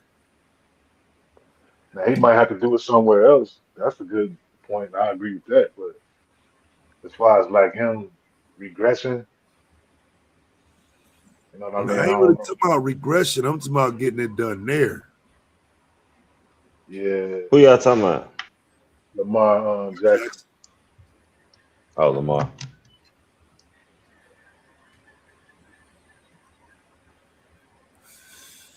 Yeah, do he still want to get it done there though? You know what I'm saying? Or is he tired of looking around at niggas having Justin Jefferson and you know what I'm saying, motherfucking T. Higgins and fucking Jimmy. You know what I'm saying? Like T. is you Higgins. tired of that shit? Like, T. nigga, I want me one of them niggas. T. Higgins is better than Lamar Chase. I mean, whatever his name is, Nah, Jamar Chase. He better than that nigga, man. Like Jamar Chase is more of a route runner, like and get schemed into like getting open. But T. Higgins is a like even if you is defending good, I'm still gonna catch this bitch. None of the niggas that's like, you know what I mean? Like different. Like I don't care if I'm covered, I'm still finna catch this bitch. yeah, they window closing too though. I still think they They ain't got a got no decent deep. team. They defense is trash, man. Yeah, their defense is definitely terrible. And then it wasn't just because of Trey Hendrickson. It wasn't just because of no Trey Hendrickson either. But their offense is still potent though. They just need to be able to get some stops. But you're right though. I forgot how bad their defense is. They can't It's stop always shit. been a problem though. with them.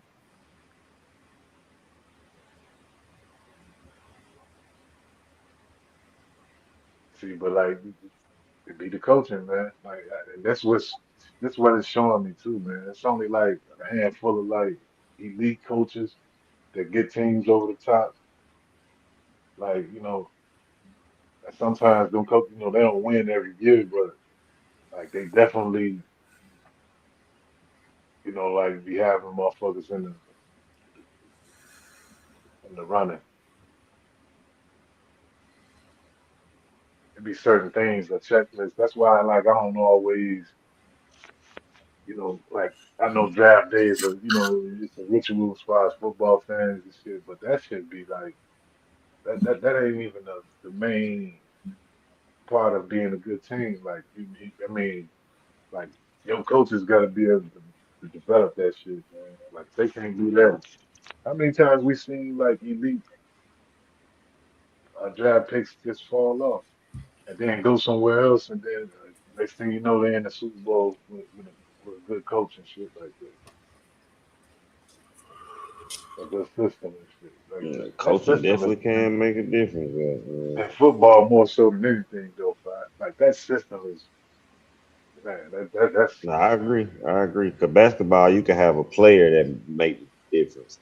Football, it's harder to do that. I would say in right. basketball, you need a player, you need a closer. Mm-hmm. Like I mean, Absolutely. San Antonio just proved that. Yeah. Phew, that nigga, that pass is going down in infamy. That pass, bro. I Look, listen, man. What's his name? Wemby, man. He was only what, 21, 22, 22.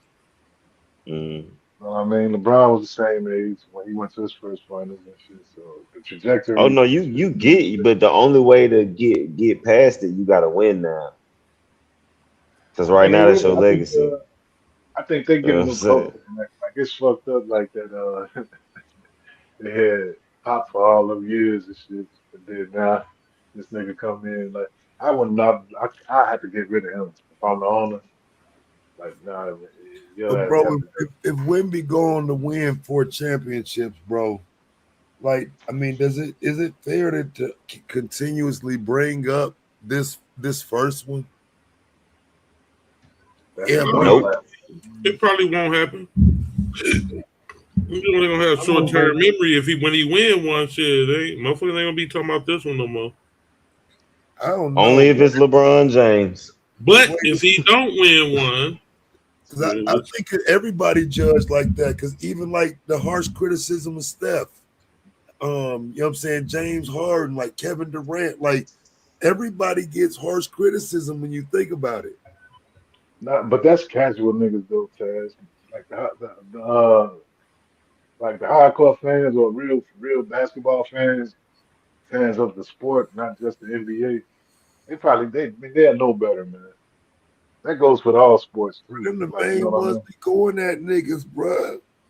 Man, that you know how that shit get, man. It's that Manosphere versus BWE shit, man. Niggas be like, they get triggered and shit. Start making dumb arguments, man. Like it's hard to really stay out of that shit. Like when you're talking about the back and forth, but like the people who know basketball, man, like they know, like you can't just blame the whole series on one motherfucker. Shit. Now I done seen that shit happen to J.R. Smith, nigga. In game one. But like that's what's crazy. That was game one. How do you lose a series in the first game? That's what I was saying. Like so that was always dumb to me anyway. Yeah, but I'm saying it happened though. That was the argument for years. I don't know if that's the argument. I mean, you could argue for that one game, but at that, man, that's only one loss. You don't believe in setting a tone? Now the argument for that is that it's the Kevin Durant.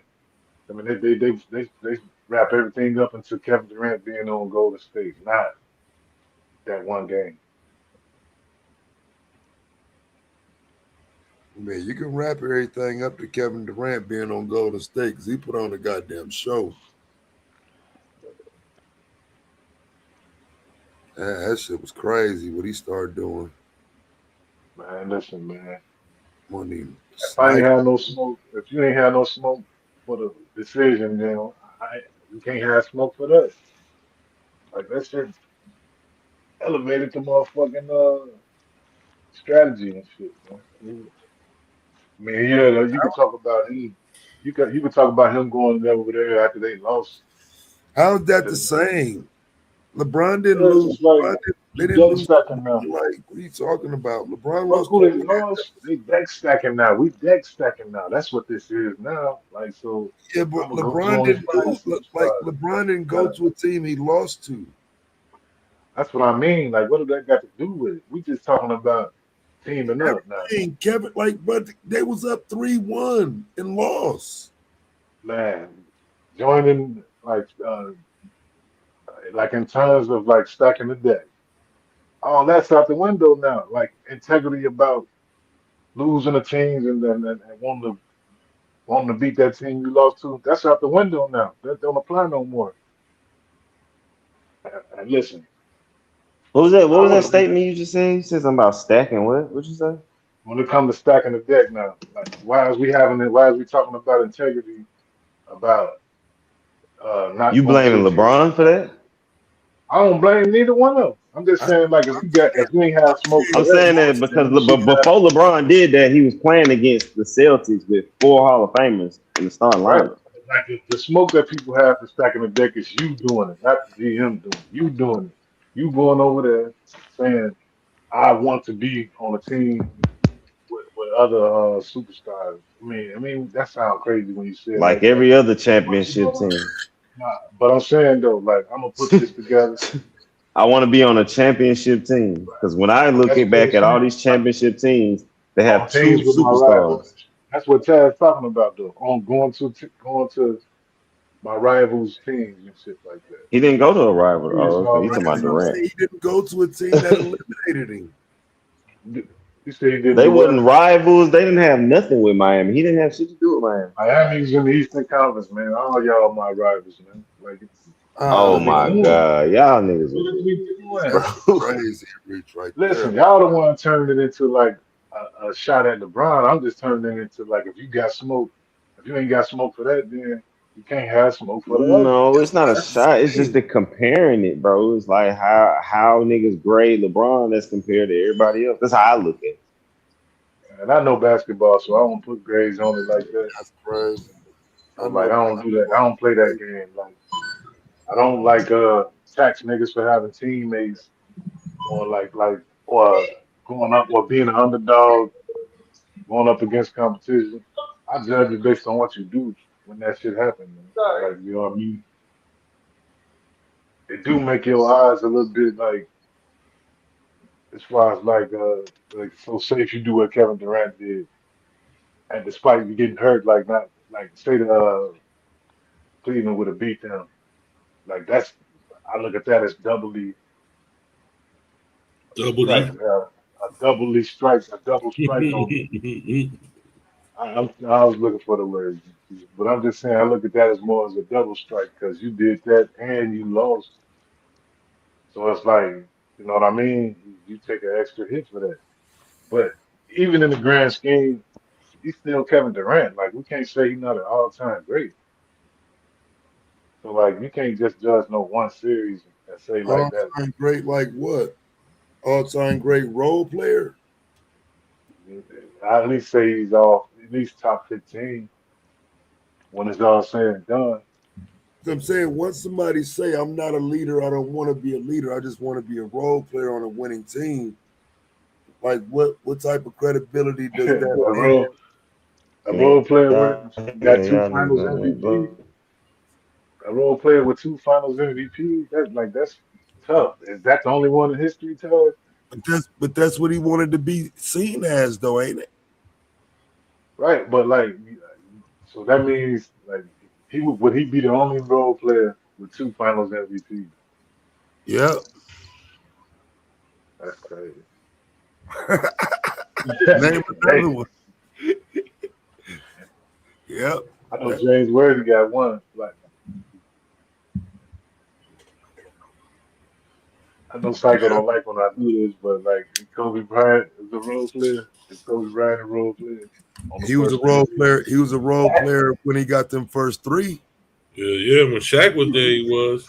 So he the greatest role player of all time, dude, man. Like, I mean, that's it. That's a tough, man. I think if you emerge from the shadows and do what Kobe did, though, your role player days get kind of wiped away. You know what I'm saying? Because you was able to carry that. See, these are the tough these are the tough discussions, man. These are the tough conversations. Because you could easily prove that it was a tag team more than a role player. You can easily prove that Kevin Durant was in position to lead and never could. You could With easily top, you with could top easily nine. argue that he did lead them teams. Statistically, but again, He's I probably think the things that he said though Is was anybody saying anything? he's not Sparky Anderson, but like you know what I'm saying. He's definitely got the go-to guy. And at the end of them games, who was they going to? Because it wasn't no damn Steph Curry. Yeah, I agree. It's You just gotta crazy. take your hey, He wants to Q be Black. seen. You gotta take your Q Black. You gotta take your fanhood out of it, dog. And look at it from like a, you know what I mean? Like can't look at it with your heart on your sleeve, man. I know people like look. See, like then that's just a reason for them to say that Kevin Durant destroyed the league. But like when people said that about Brian, like you know what I mean, and which I didn't agree with when they were saying it. You see, like now you see why they were saying that. That's why I don't do that shit. It's like, oh man, Kevin Durant destroyed the league.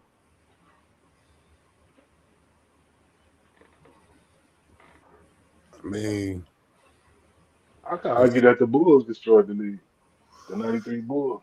I mean the '90. You know the the Dennis Rodman Bulls. the Dennis Rodman Bulls. I can argue that destroyed the league. I can make that argument, man. What, like, how would they be the Dennis Rodman Bulls? Like, I'm talking about the era when he came there, and then they won them next three. that's crazy. You saying they I destroyed the NBA? I said I could make the argument. You know damn well I don't believe it, but shit, as much as I celebrated that shit,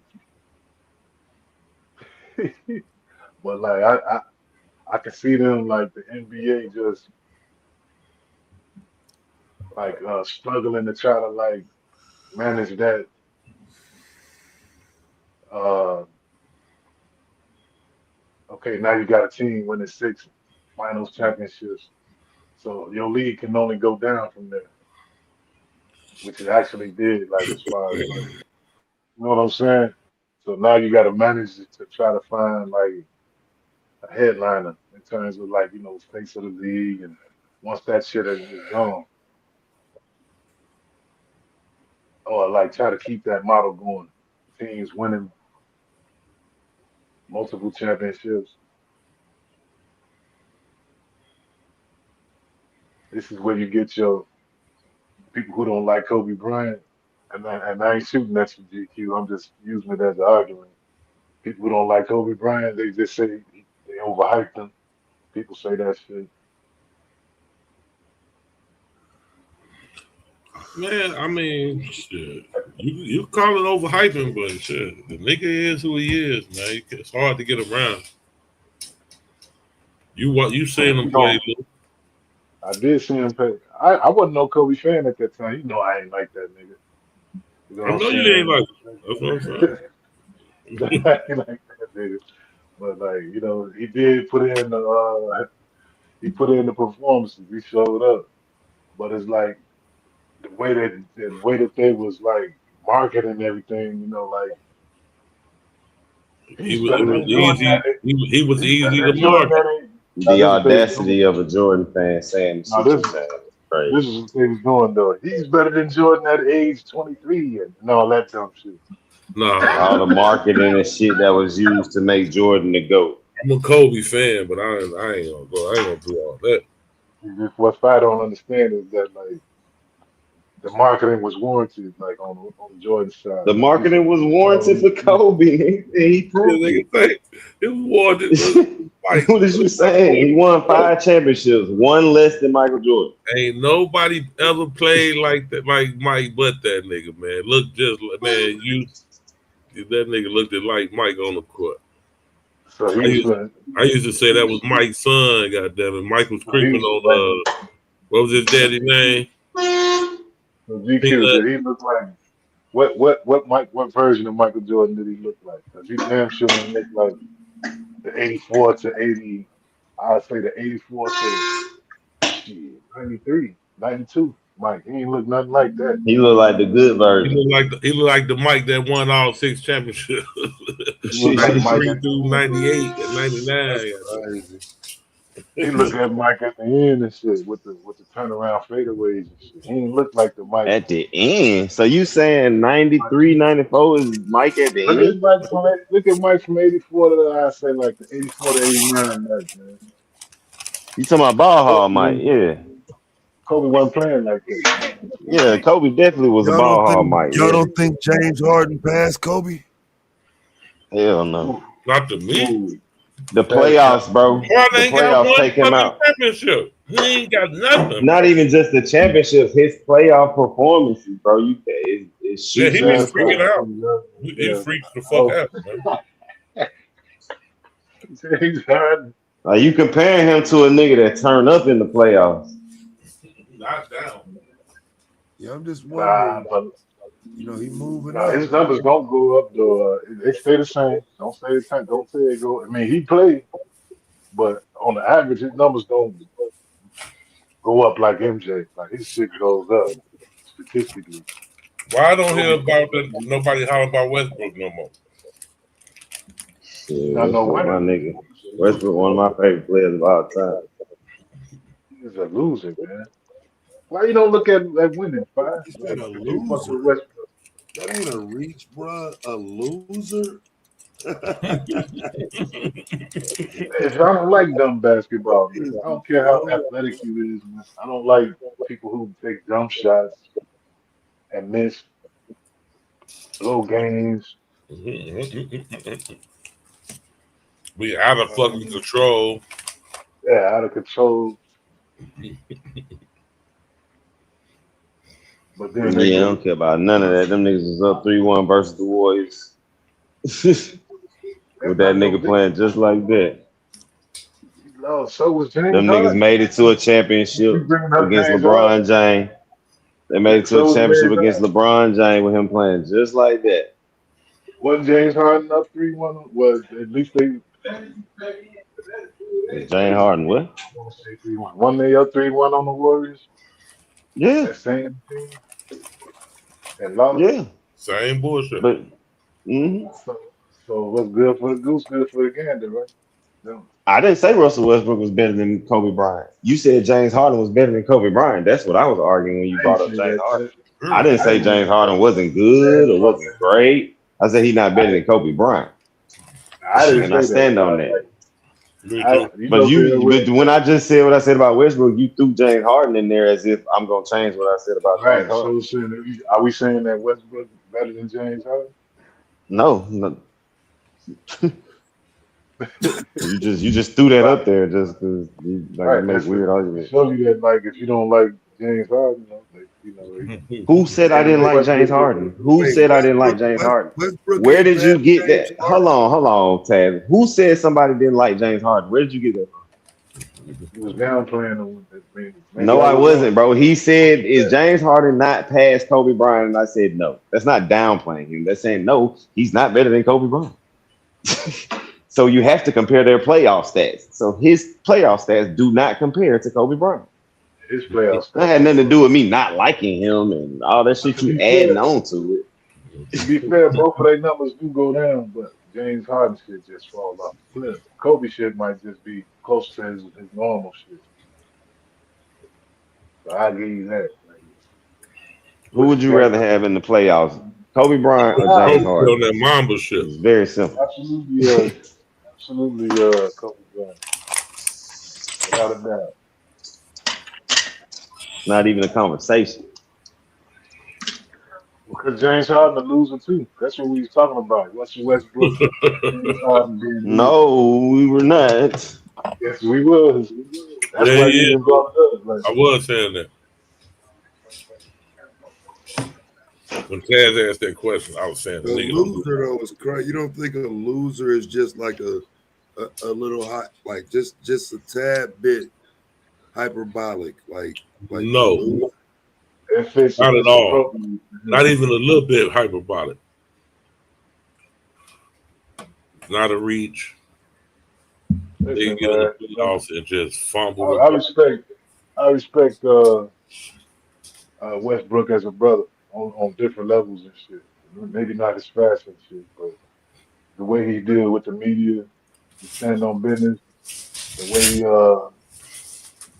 got his family back, the way him and his father, you know, their relationship. He put them triple doubles up, Lou. I respect that too, even though it was some bullshit how he's doing it though. You know what I'm saying? Because it's a way to play and do that though. Like I don't think you even respect how he's doing it. Or respect like the bullshit way he doing it. Bro, if you got 9 assists, why can't you just make sure you get one? 9 rebounds. How about just get yourself one?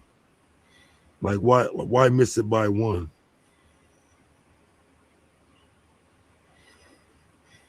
What you mean? That's a Go good ahead.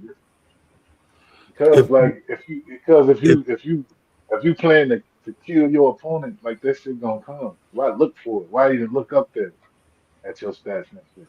What the fuck is we doing? Because I'm trying to break this record.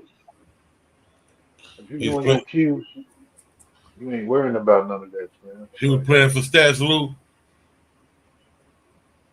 I didn't even bring that point up. But if you my ask me, thing is, if you in the game and you want, I just think he was just out of control. You know what I'm saying? Going crazy. Yeah, like what is stat padding when you play a sport that maintains stats? Yeah, I'll let you. You know, I was going with that fight, but you know, like you want to have the most rebounds and assists, and I mean, what the fuck? That's the name. That's of the game. Goal. And like Taz said, if I look up and I got 9 motherfucking assists, I know I get one more. I got the most triple doubles ever. Guess what I'm focused on doing? Getting an assist. But if I'm a fucking, I just know from being out there, man. Like I know, of course, not the NBA, but like man, like you focusing on too much shit, and then ain't necessarily your stats. But if you really was a hooper, like if you really could hoop, you don't focus on that shit until you almost there. That means you've been hooping all game. You done fucked around and got a triple double. There's a fine line with that though, Fry. I mean, it's not all one way or the other, but it's definitely like you definitely can't be like hounding yourself. I mean, some players is just that great that they can do that, but just like because I would argue that the nigga that's trying to force it is the nigga that don't get it because they just get turnovers and all that shit because they trying to force themselves to get some stats. But a nigga that's just hooping because he hoop like that, he gonna maintain these stats because the nigga just fine. I'm just saying, like, anything you doing, like, it's just better to just lock in and don't look at no results until, like, you just looking at, like, your objective. Results versus objective, like, that's on anything. But that's you assuming that he wasn't doing it. That's you assuming he wasn't just looking at the objective, that he was looking at stats. I'll give you some leeway on that. Like, we can't assume nothing. I definitely give you some leeway on that point. But like, cause he just he just play hard. Just so I would expect the nigga that play that hard from beginning to end to have some stats. Like, I just say if it was easy, anybody could do it. Yep. Then why you not winning then? What, you know what I'm saying? But that don't equate to winning. It That's definitely Lou. is. Just That's Lou point. It It has don't to. equate to winning. That's Lou yeah, that whole don't point. equate to winning. I ain't saying it, But that don't make that you don't, good or bad because your I don't think style of it play is. don't equate. Yeah, because then like anybody could just come and say like, why you didn't get that assist right there in that moment where you lost things. You needed that shot right there when you lost. So people could just come back and use that. That's I exactly mean, what they that's saying what to they do to Westbrook. LeBron James. They did that shit to Westbrook way like for like every what was it 2 seasons in a row. So you Like none of his stats was legit. so you shouldn't let it look like that's what you're doing then. I mean that How do is you it. not let it look like that's what you're doing when you just out there hooping? Cause you be But niggas seeing like like you is saying that a nigga doing something. I'm just going like out there hooping. because But a like nigga like you gonna cause say, nah, you stat I'm chasing. sure you No, guys nigga, I'm didn't know hooping. about This this. how I hoop, my nigga. Because you can see teammates boxing out and letting the rebound go to the other man. Don't even try to Bro, get you know how just many box it teams down. do that, bro? So they can push because we need him to push the fast I break. don't know. That's We not need no. him That's to not push no the. Hold up, Lou. Are you listening though, Lou? We need him to push the fast break. That's not no fundamental fight. Like, oh yeah, I Shit. guess you a great debater fight, but I ain't going, man. That ain't no fundamental. Hey, let me box out. That's three of us box out and let this other guy get the rebound so he can start the break. That don't make no basketball sense at all, man. How it don't make no sense. Tell me what don't make sense about it. While you Go ahead. waiting on somebody else, while you waiting on somebody to get the rebounds, the opposite team might be able to get that shit too. You're supposed to get that shit whenever you got a chance to get it, man. Whoever is in But position. you really make it sound like it was just a ball. They bounced out and it's just they let it Yes, bounce on the ground and everything until Westbrook they got grabbed it, bro. footage. It was not like that, bro. They This shit got was footage not of like that. OKC doing that. They got footage of that shit, man. Like Steven Adams just boxed out two goddamn other defenders and just like, hold on, you go get it, Westbrook. You go get it. Like, come That's on, bro. what Y'all niggas be exaggerating shit, bro.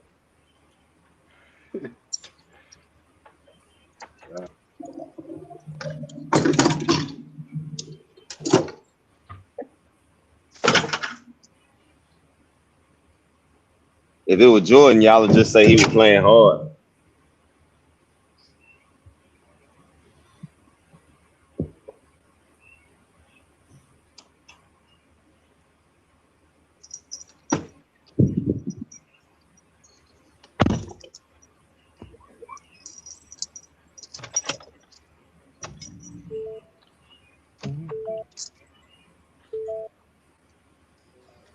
Yeah, it's a whole different set of rules for Mike. What rules? Jordan got cooked when he was done, when they wasn't winning. You don't remember that shit? Ball hog. You can't win a championship with a guard. Oh, he got an offensive player of the year, but you can't. You got to play defense. Oh, he don't got no jump shot. Like all that shit.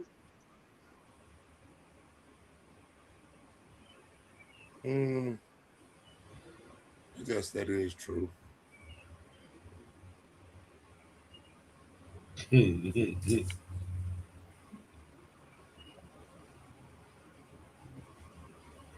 Listen, man. I There's wouldn't bet arguments, but against that motherfucker in no circumstance. I don't give a fuck. you sure you wouldn't do Who what? that? What happened? I said I wasn't betting against Mike in no circumstance, though. I remember that Yeah. Utah series that last. Ain't no fucking way.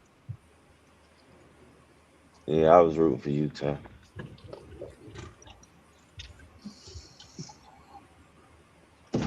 I wanted to see if he was gonna lose, and that motherfucker came down and iced the game with that shot over Russell. That goaded him to me.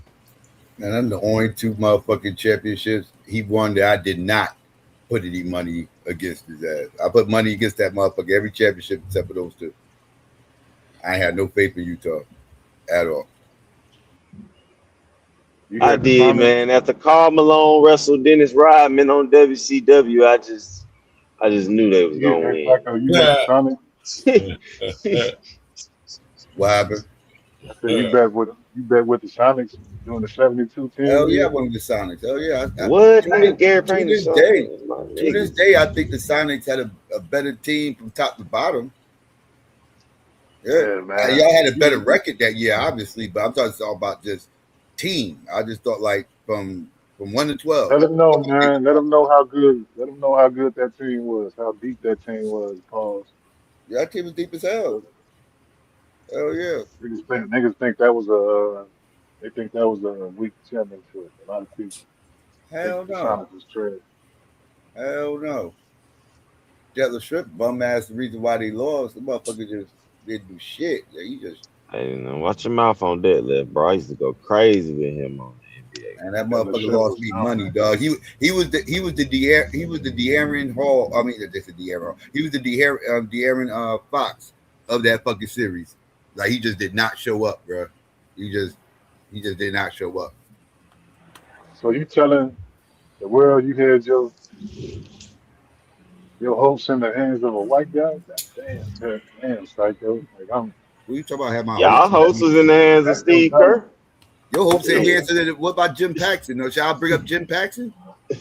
Your first John championship. Your first championship. Paxson. Your very first championship was in the hands of a white man. What the fuck are you talking about? You can't get that championship to no John Paxson. Get out of here. He did go What? 9 for 9 though.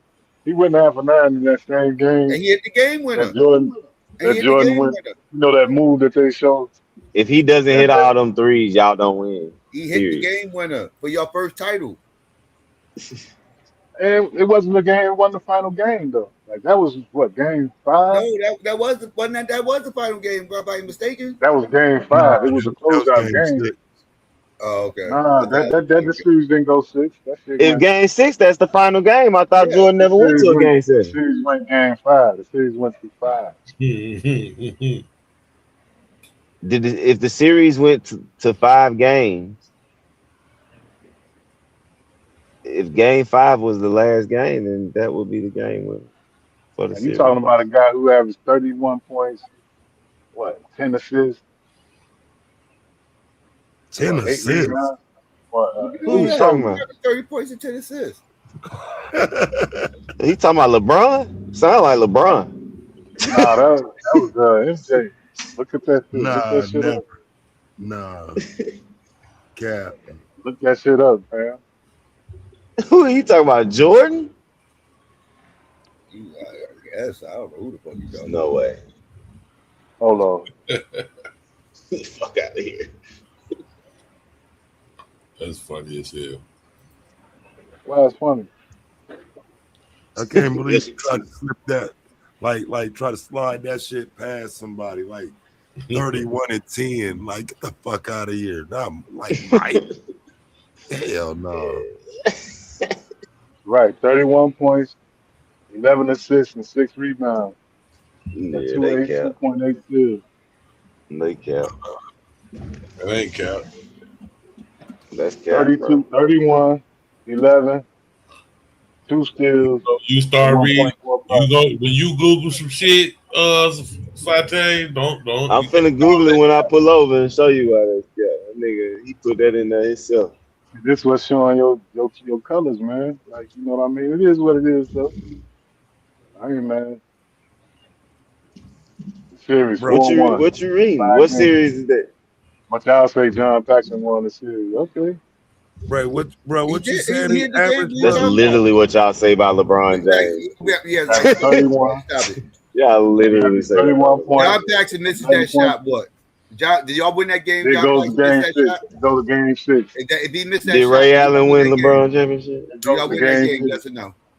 It goes to game 6. Do y'all win that game? Yes or no? If it go to game 6, we don't win. How come you don't say yes or no? Yes or no? Do y'all win that game if he misses that shot? It goes to game 6. That's a loss. That's crazy. Now wait, which series was you talking about? The Sonics? No, I'm talking about the Lakers. He was talking about he brought up John Paxson. He brought up John Paxson. To that white boy basket like I was betting on Detlef Schrempf. I was betting on the team, but I was just letting him know since we playing the white boy game, y'all had all y'all motherfucking eggs in the basket with Jim Paxson. John Paxson. Jim is his He brother. do not want to call that nigga John. Jim is his He got a brother. brother. Yeah, he got a brother named Jim. Yeah, he got a brother named Jim played too. Yeah. But what finals are you saying Jordan averaged 31 and 10 in? He said 31 and 11. Lakers. The first against one. the Lakers. First one. Oh, against the Lakers. I thought you said Seattle. No, we talking about John Paxson. John Paxson wasn't playing against the Seattle. That was he was gone off the Bulls by then. Yeah, they had B.J. Armstrong at that time. Right, they had B.J. Armstrong. Right, B.J. Armstrong wasn't on that team either. That was with that was Steve Kerr. It was Steve Kerr. Yeah, it was Steve Kerr. Steve Kerr and Harper. Ron Harper. Right. The argument for that series is that Dennis Rodman won that. Like that's what people be saying, that he should have been the MVP. Yeah, he should have. Go ahead. I'm good. I ain't gonna even fuck with that. I mean, Jordan only averaged what, 27 that series? Yeah. Sacrifice for the team. The ball hog. And if I'm not mistaken, these was close games. They was up 3-0. They was up 3-0. Close wins. Up 3-0. So was in 2007. Those That's were close crazy wins. to be up 3-0 and only win 4-2.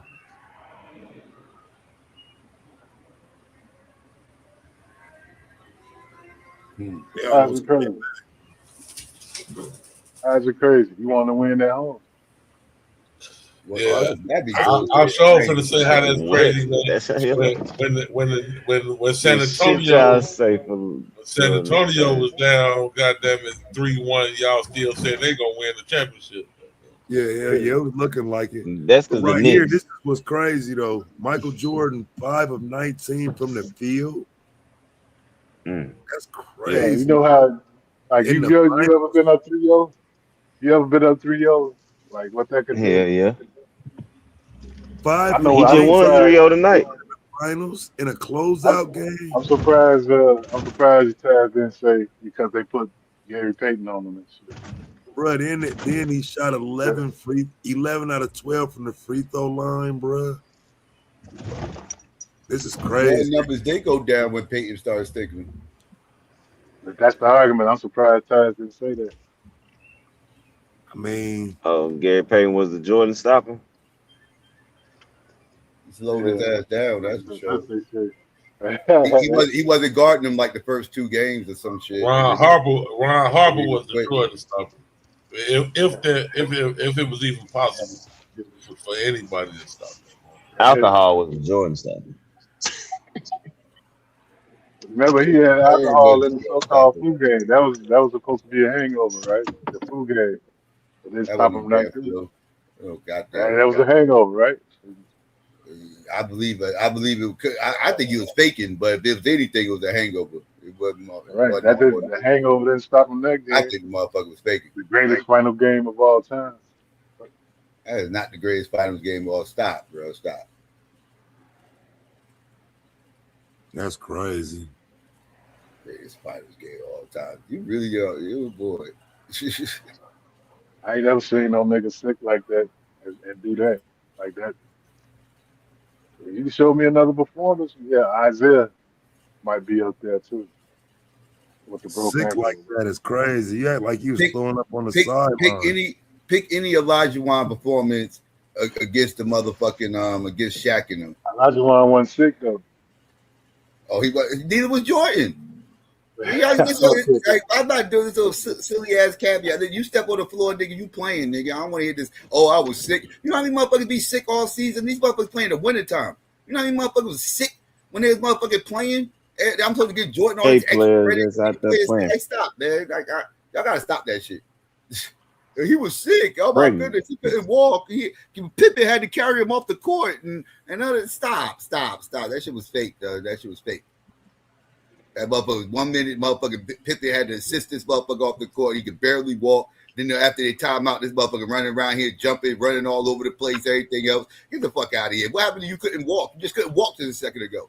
You don't get your over melodramatic ass the fuck up out of here and run your ass to the fucking bitch like everybody else. Sit your black ass down. Trying to get carried and shit, so this shit can be all. Stop it. So people like Luke have the storyline 30 years later. If you don't stop this nonsense, bullshit.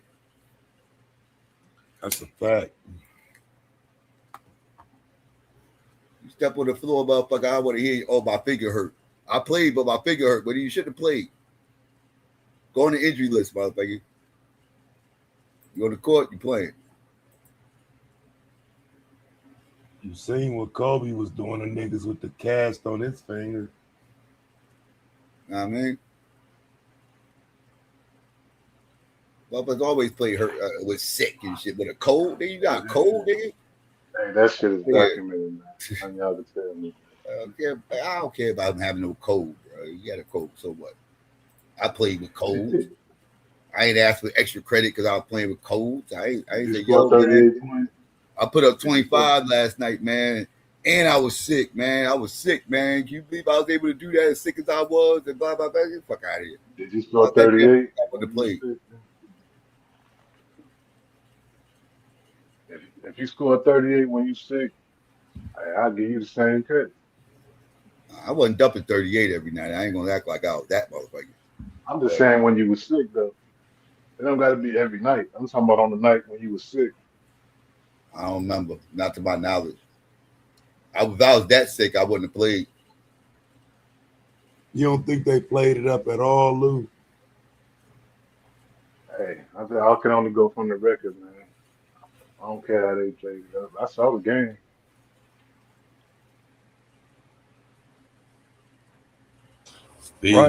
These niggas doctors in some more shit now, Lou. Wow. I know. Listen, I just don't be goddamn for shit. Giving people all these extra credit for stuff, man. Like the Emmitt Smith game, you about to get mad at me, GQ. The Emmitt Smith game, I feel the same way about that goddamn game. The shoulder game, I hate motherfuckers bring up that goddamn shoulder game. They gonna get the fuck out of here. I don't believe his shoulder was fucked up though. I think that motherfucker was lying too. I don't believe that motherfucker was hurt like he. But I ain't gonna say he ain't hurt his shoulder. But all that, I heard bones cracking and everything else and all this. Like this motherfucker literally say he heard bones cracking. Like, man, you don't get your faking ass the fuck up out of here. Like they be doing too much, man. Like he act like he was out there with a sling on and shit, holding the fucking ball, running through tackles and shit. Like, stop. They real gladiator, nigga. My bones was broke and I was still going. Psycho, he had 103 temperature, man. How you just going against everything on the record? Who reported he had 103 temperature? Who? The Bulls doctor, right? All the basketball scholars know this. Yeah, like, I don't know what. I know what was reported. I'm telling you, I don't believe that shit. I know what else was reported. It was reported that motherfucker actually was drunk. That's what the fuck else was reported. You just want to go off the shit that made your man look good. I ain't never heard that shit. Don't tell you, Lou. Ain't that what else was? Right. You ain't never heard that the flu game was a hangover? Yeah. Oh man, I ain't never heard about no drunk shit.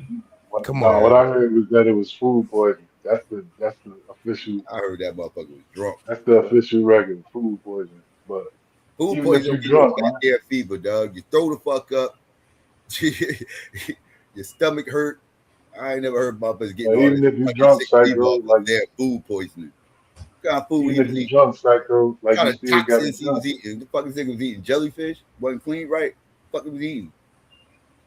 Like even if you was drunk though, you got the job, man. You do what you supposed to do. He said jellyfish wasn't clean, right?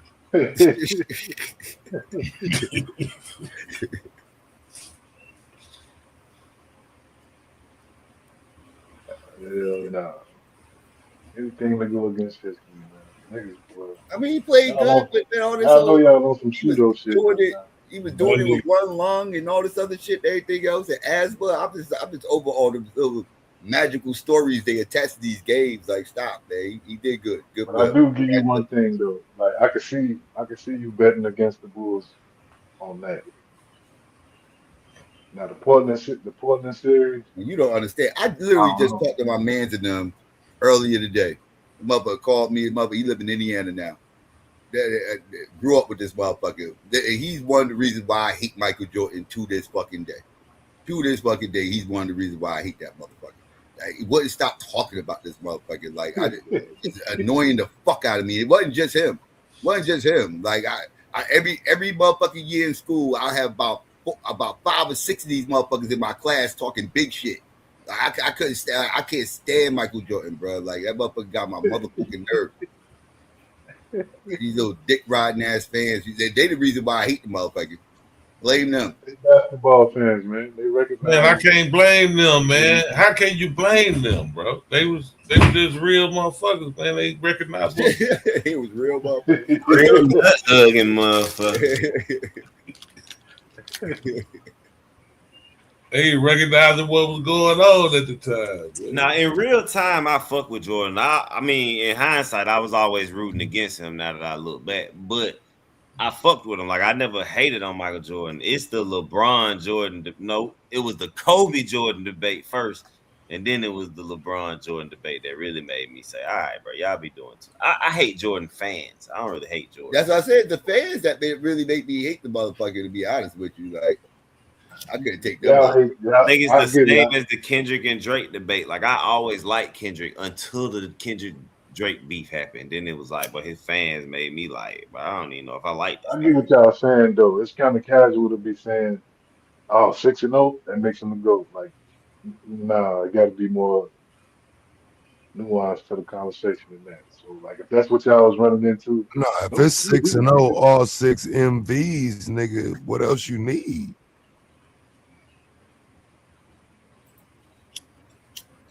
Like, but I know what finals talking about though. Like, niggas ain't about to get into all that. They just don't say. I'm just saying 6-0 is one thing. With all 6 MVPs, you him.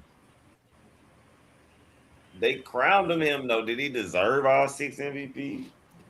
I don't think he deserved all 6 MVPs. Yeah, he did, bro. Come on now. Which one did he didn't do? I don't think he deserved all 6. Which one did he didn't? Most of them, yeah. Supposed to get it? Which one was he not supposed to get it then? Because I can't see no other motherfucker.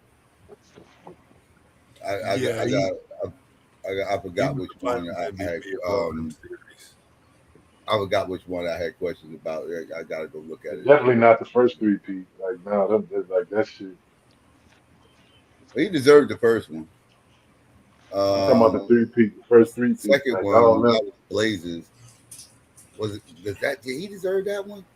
That was the one with the shrug game, with the 6 threes, setting that record. Yeah. He did do the shrug shit with the Blazers. Yeah, they backed up off him.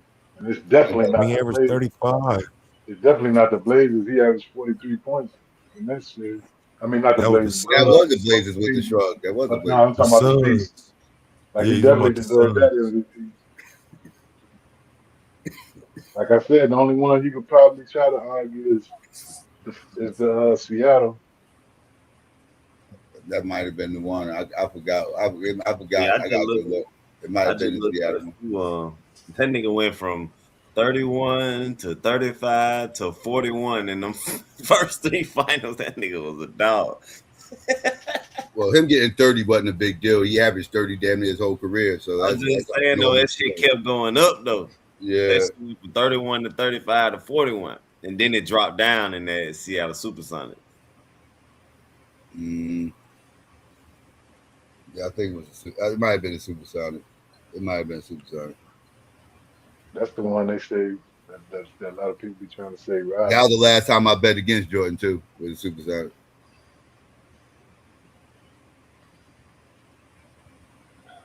My question is, how was Utah beating Houston? How was Utah beating Houston? Man, I was so mad they was even getting to the finals, dog. I was rooting against Utah. Both. I'm talking about when it was in the West, like going to the finals. I did not want the Bulls to face them. I'm like, man, they can't beat the Bulls. Like I remember who they beat. They beat the Lakers. They swept them with Shaq and Kobe, but Kobe was young though. Now that wasn't the West Conference Finals though, right? But it was through, like, I think it was in that run though. Yeah. I'm talking about in the Western Conference Finals. Yeah, because Kobe and them wasn't ready. Kobe and Shaq wasn't ready yet. They swept 2 of them teams. But Shaq. I would argue Shaq was ready. Kobe wasn't. Yeah. Yeah, but that was a Gary Payton, Nick Van Ness, and they had a whip. That's GQ. Like That's what it that is. team Seattle wasn't didn't go bad. back. Seattle didn't do shit the next year. Seattle didn't do shit the next year. They did. I thought they was gonna go back. I thought they was gonna get a rematch with y'all motherfuckers, and it never happened. I forgot what happened with Seattle that following year. Like what went down there, but they fell apart. And there was rumors. You remember the rumor about? You remember the Pippen and Sean Kemp trade was about to happen? I thought that shit was actually finalized. I remember that. I remember that shit happened over the I thought it weekend. was Tracy McGrady. I thought it was a Tracy Yo, McGrady. Scottie Pippen and Sean Kemp. The trade was finalized and everything. I remember I was out and I was going to the mall and shit. It was a Saturday. I remember this happened on a Saturday, and all the sports talk radio shit was buzzing, saying the trade. All the rumors saying the trades have been finalized. Scottie Pippen to the Seattle SuperSonics for Sean Kemp, and this was the rumor like the entire night. And then the following day, they said something happened and the deal got X and it didn't go down. But that shit was finalized. I'm sure you can find that shit. Motherfuckers talk about that shit on YouTube or something. I ain't never. But you think that I would have been forgot better what for the happened with Bulls? that trade, but that shit was finalized. It was about to happen, and You think that would have been better for the Bulls to get Sean Kemp? You think that would have been better for the Bulls to get Sean Kemp? No, because y'all had broke apart like the following year or some shit. Like this is the year right before the last. This is before the last dance. This is Right, I know they this was is trying after to the get Trey. Utah. I know they was This is trying to after get y'all T beat Mac Utah the too. first time. There was a deal in place for them to get D Mac too. I mean T Mac, but I don't think Jordan wanted that to happen. I think he. I know it was one time when Pippen was having contract problems with it, but he had long issues with contract problems. But yeah, he was beefing with the general manager, and he was demanding a trade, and it almost happened right there, but it didn't happen. And then I think they kept him on for the following year. I think that was the last year. It was the last dance year, if I am Yeah, he didn't mistaken. I even think I play. remember this correctly. He missed like 37 games that year. Yeah, but that trade was about to happen though.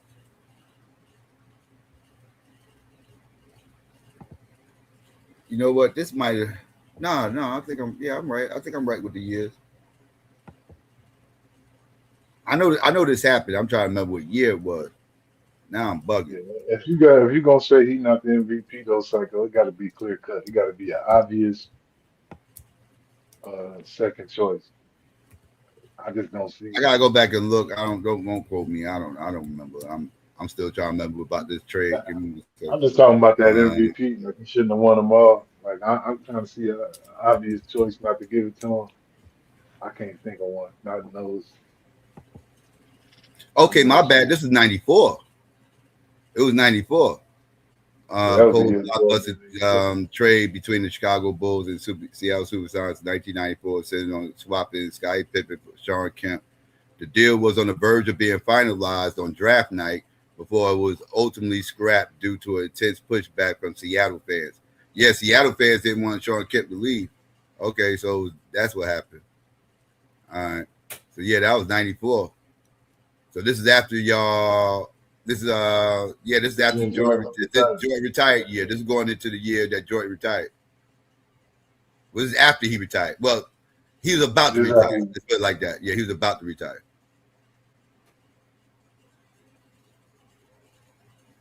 So Sean Kemp would have been there after Jordan left, and he'd have been there when Jordan got back. Which means y'all wouldn't have had Rodman. Because y'all had Sean Kemp, y'all would never got Rodman. Yeah. And Seattle wouldn't have been in that finals. Yeah. I remember that shit happened, dog. I remember that shit was buzzing. That's probably the reason why. Right. That's probably the reason why the Bulls never faced Houston. Because with no Sean Kemp, then Houston would have been there. They'd have been going for a three-peat.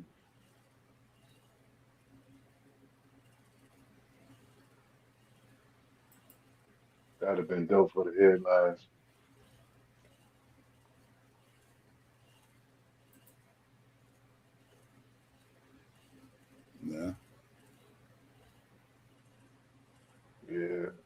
I'm just trying to figure out which series is you saying he shouldn't have won that MVP though. Like that, I can't see it. I Of can't course see you it can. at all. Of course you can.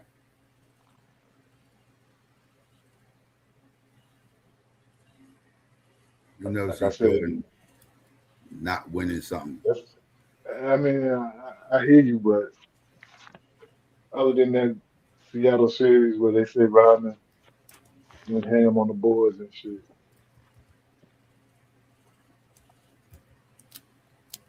I mean that was his worst finals.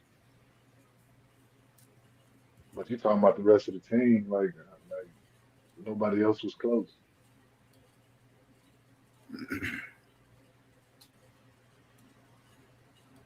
But I get it though. Like your homies, made it tough.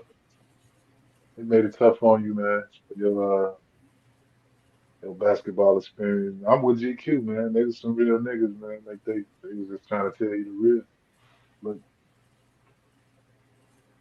Mm-hmm. real. Psycho, you just think you think I just my logic go out the window when it comes to Jordan. That's the bullshit, though, man. You gonna learn one day. I think it's the alternative, man. I think your logic go out the window because of your disdain. You know what I mean? But Mm-hmm.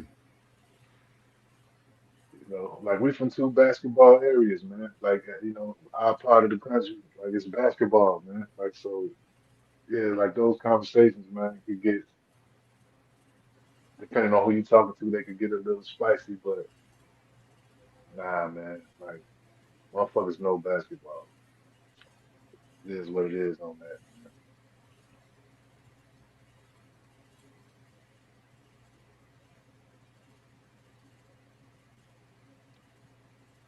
But I think I agree with people who say like the management should get a lot of credit for that. The coaches, because none of that was happening. You know what I'm saying? When Jordan was just averaging 37, and the young Jordan, like they would have never won if it wouldn't have been for like all the moves that was made. So Man, look at this team, man. How the fuck did y'all beat these motherfuckers, dog? Yeah, Bukowski. I used to like Nate McMillan, Bukowski. Nate Hersey McMillan, Hawkins, motherfucker Sean Kidd, Nate Dale McMillan, Ellis. Gary Payton, Sam Perkins, Detlef Shrimp, David Wingate, Eric Snow. How the fuck did they? Was How did Dale Ellis over there y'all too? beat Yeah. these motherfuckers? Hey, y'all beat these motherfuckers with like 8 players. That's all that really fucking played. It got to be one answer, Psycho. I don't think you want that answer. Whatever.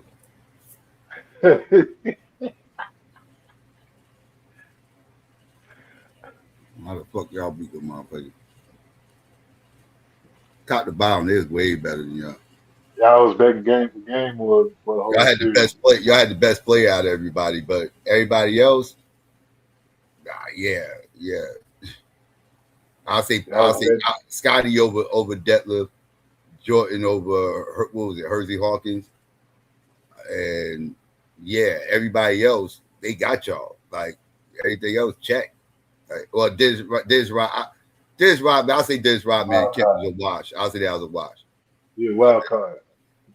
But I'm just trying to figure out, Jack Bill, your gambling situation. Was y'all betting game for Who? game or the whole series? What happened? Was y'all betting game for game or Nah, I bet like the whole series? series. Nah, I bet no. I bet the whole series.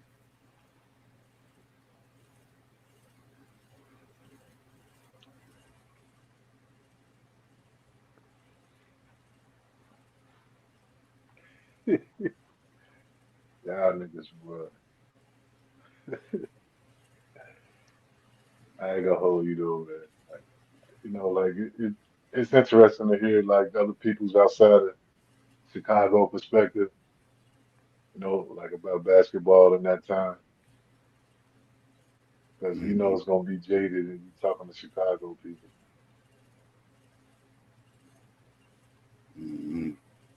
Niggas wasn't even basketball fans and shit, but everybody out there celebrating and shit. Yeah, like these dick fans today. I Uh-huh. can't stand that shit, dude. You know, dick fans get on my motherfucking nerves. They are. This is actually a very underwhelming championship celebration from the Knicks. Very underwhelming. I'm hearing they going up in the city. Well, of But course, yeah. people is like, okay, now what's up next year? You know, and people don't think they can get back. You know,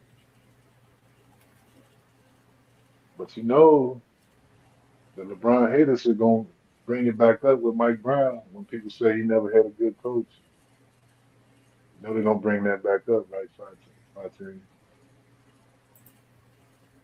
Mike, what happened? Oh, well, yeah, they can't say that now, right? Because Mike Brown ended up being a better coach than motherfuckers gave him credit for. He had Eric Spoelstra. Eric Spoelstra was a great coach. He got back, but he never won without LeBron there.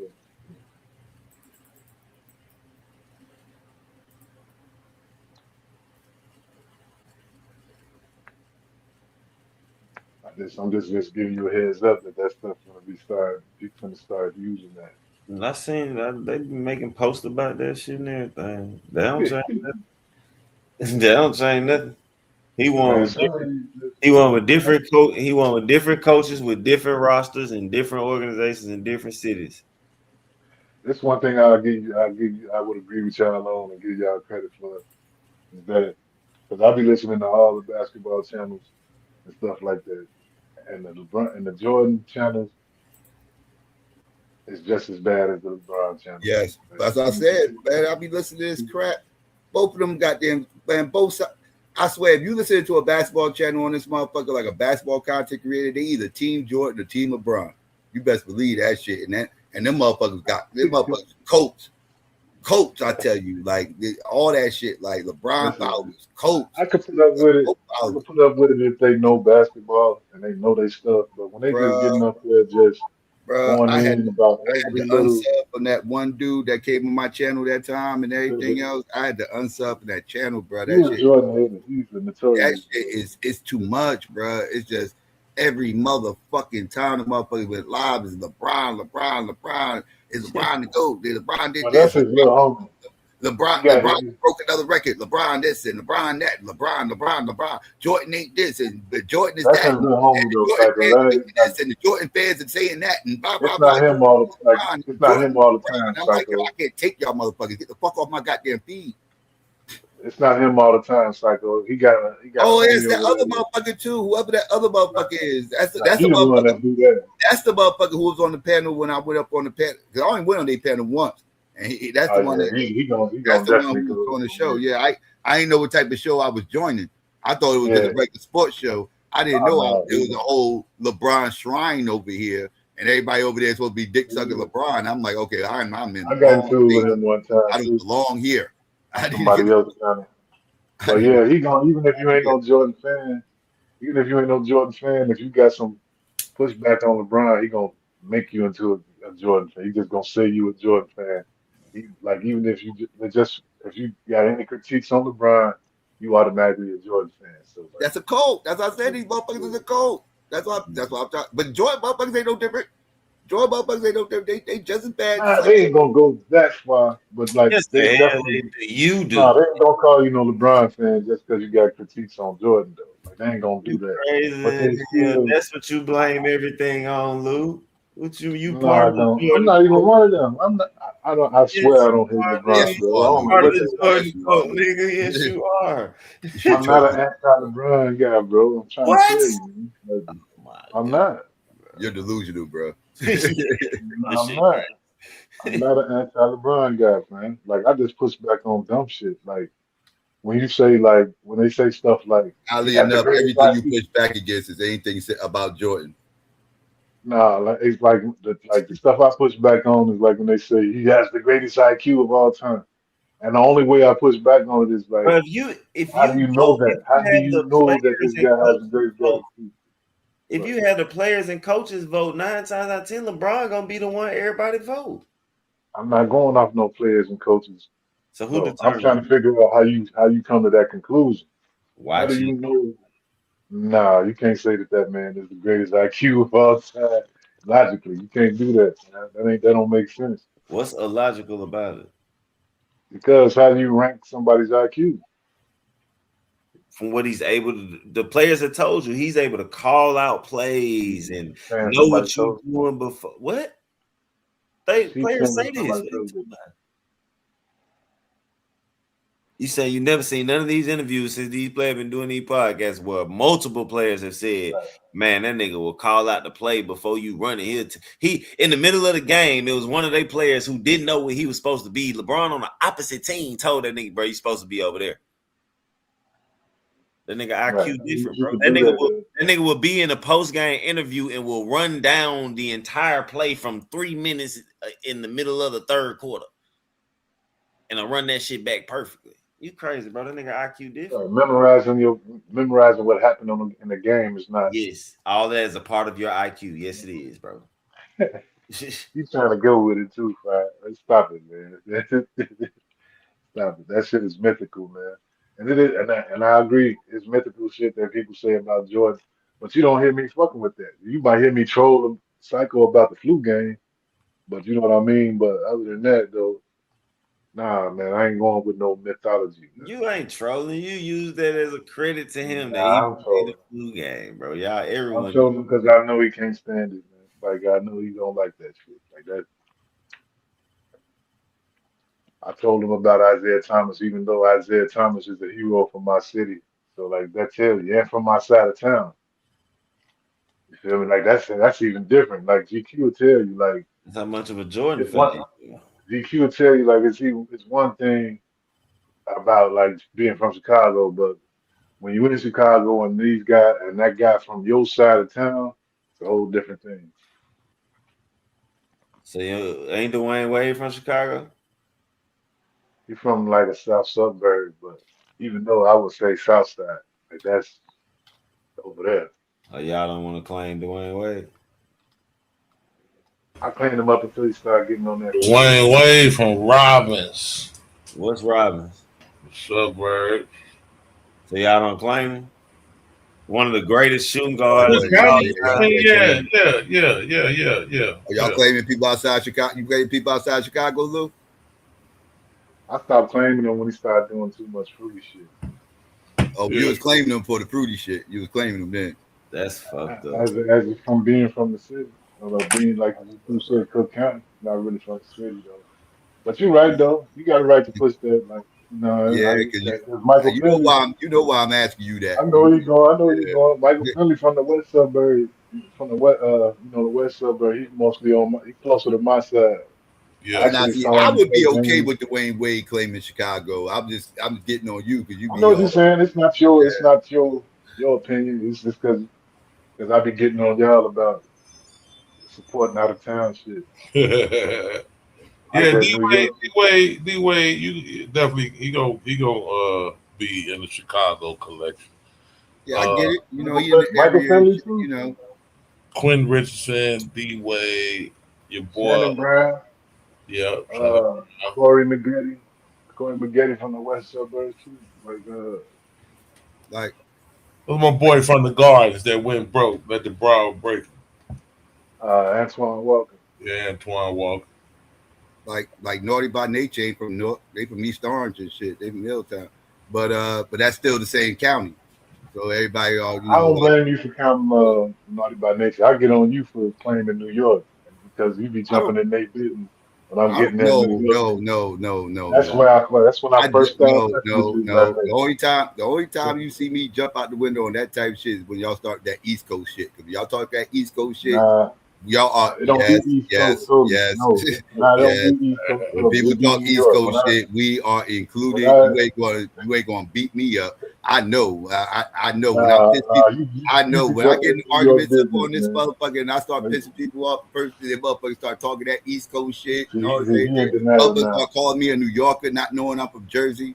Like they can't tell the difference. Nah, The motherfuckers. So he Only time I get at you, Psycho, is when you, like I said, jump in New York business. When I be getting at New York, you jump on their side. That's when I say, "Dog, ain't you from No, you Jersey?" be jumping in that New York bro, business, it don't ain't about jumping on nobody's Yeah. side. If people that don't be in New York start talking about New York and they completely wrong about New York, I'm gonna tell them they wrong. That ain't me jumping on nobody's side. That's just what. That's like us If I get jumping in on some here Gary and I start business. talking crazy about Gary, Indiana, and I ain't never been to Gary, Indiana, you gonna sit back like, nah, I Psycho, don't it be really ain't like that. taking It's no really like position though. this. I be asking We like, don't claim Gary though. We ain't taking up for no motherfucking Gary at all. that's man. That was my point. Like, If I say incorrect information about Gary, Indiana, y'all will correct me. Y'all will totally correct me. Yeah, that ain't taking up for him. That's just I know this shit, and y'all, what you say? Psycho just making a.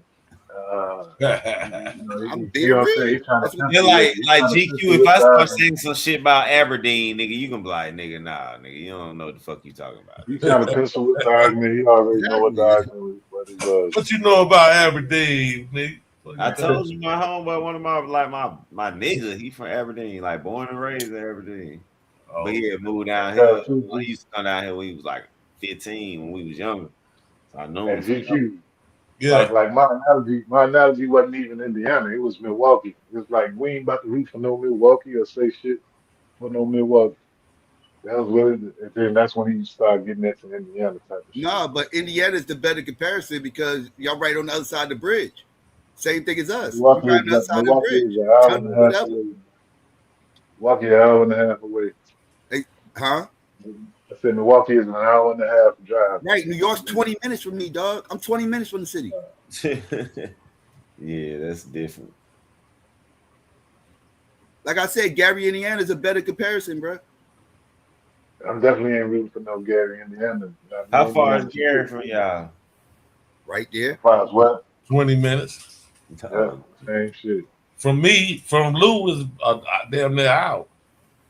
Probably like 40 minutes. Yeah. On a good day. Oh, how far y'all two from each other? About 30 minutes. Probably 20 on a good day. 20 on a good day, 30 on the bad. 20 on the weekend, 30 on the weekday. Once you cross that college part to the west side. Once you cross that bridge from Chicago and you get on the other side of that bridge, you in Gary, Indiana. That's crazy. That shit normal distances for traveling around Atlanta. That's why Psycho be trying to crack on me about the Bears moving to Hammond and shit. Like, oh man, that you gonna root for the Bears now? You goddamn right on there. They ain't no Indiana. They head offices are still out here in Chicago. Like they just work in Indiana.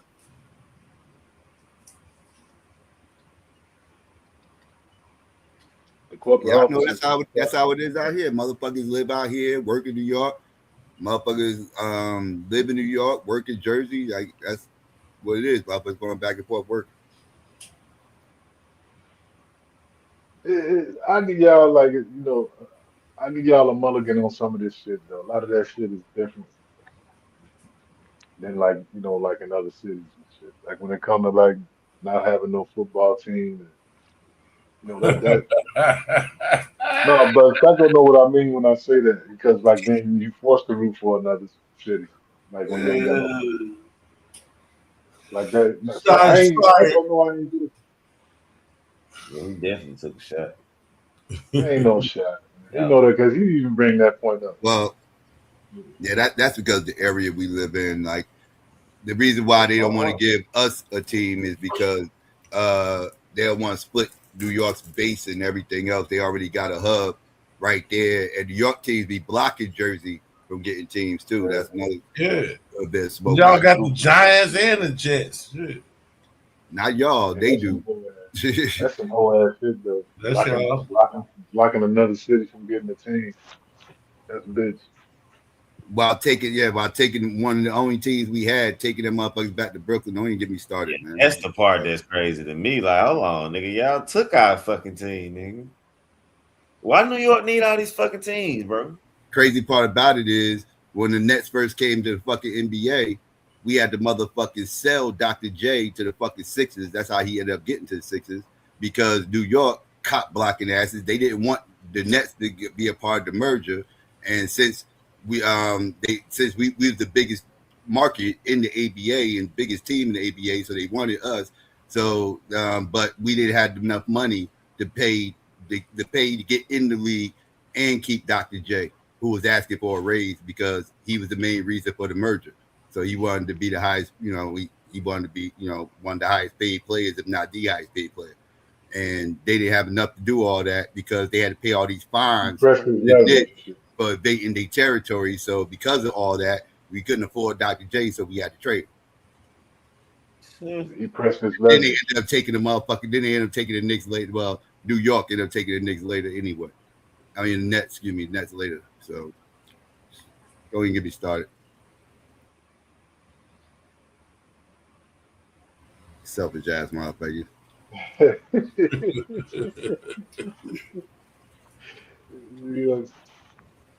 That's what I say. Like motherfuckers be like, that's why I be laughing. You be taking up for New York, everything else. Man, what you talking about, bro? You crazy. I hate them niggas. The motherfuckers get on our nerves, boy. Who you think I deal with the motherfuckers more than all y'all motherfuckers? Like I deal with these motherfuckers is annoying. I know they can be. It's man. Listen, man. I know it's all. You can even see it in some of like the TV shows and shit like that. They crack Jersey jokes all the time. New Yorkers and shit. Yeah, but that must be from Jersey. Like, you know what I mean? That's how they be trying to do we it. snap back though. Oh, we snap back. I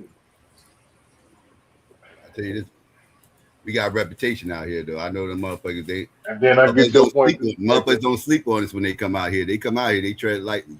I tell you that. But I get your point too. That like motherfuckers work in New York and live, or they claim New York but live in Jersey.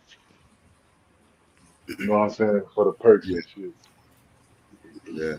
That's half the motherfuckers in that motherfucker. It's cheaper to live out here, and you got more space, and it's cheaper. And yeah. Living out in the city. All the rich motherfuckers in New York live in New Jersey too. Jersey expensive too. Don't get it fucked up, but it's cheaper than New York. Definitely a lot of them rappers and shit back in the day. All the club owners and all that shit, they all live in Jersey. They got shit in New York. Yeah. Store owners, club owners, all that shit. Most of the people that come in and do shit in the city, they fly here. They land in Newark and they. I just want Psycho to know, like, yeah. I just want Psycho to know, like, I do get what he be saying and shit. Like, the only reason I like I said, I'm trolling is when I'm getting at New York. Don't jump in it. That's all I be saying, man. Stay over there. I don't be jumping in it. What are you talking about? If you said something wrong, I was stay out the way. Just stay out the way, mind my business. I might be going there.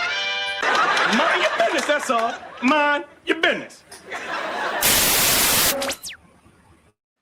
That's exactly what I thought about when you said Hey, you know what's funny?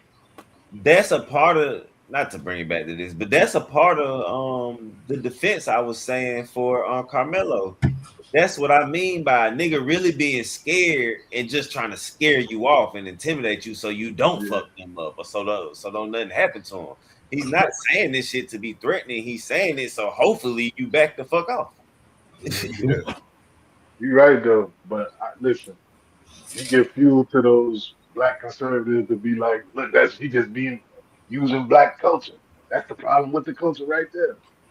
But I agree with you though, Fat. But like it's definitely gonna be some conservative arguments against that shit.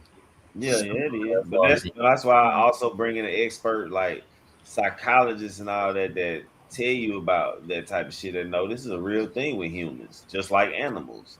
This is a real thing. You need to start getting on them niggas panels because then you would definitely make the conversation more interesting.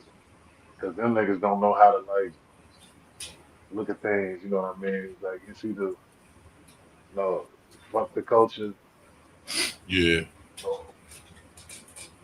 Man, black people don't get it. Like that's their premise when they be having, In fact, I know how to make some good arguments. Because when we say that nigga argument, he's an argument champ. When we say that y'all coons and shit for taking up for these white folks, GQ. we'll say y'all coons for taking up for these white folks, then that's what they'll push back with. Like y'all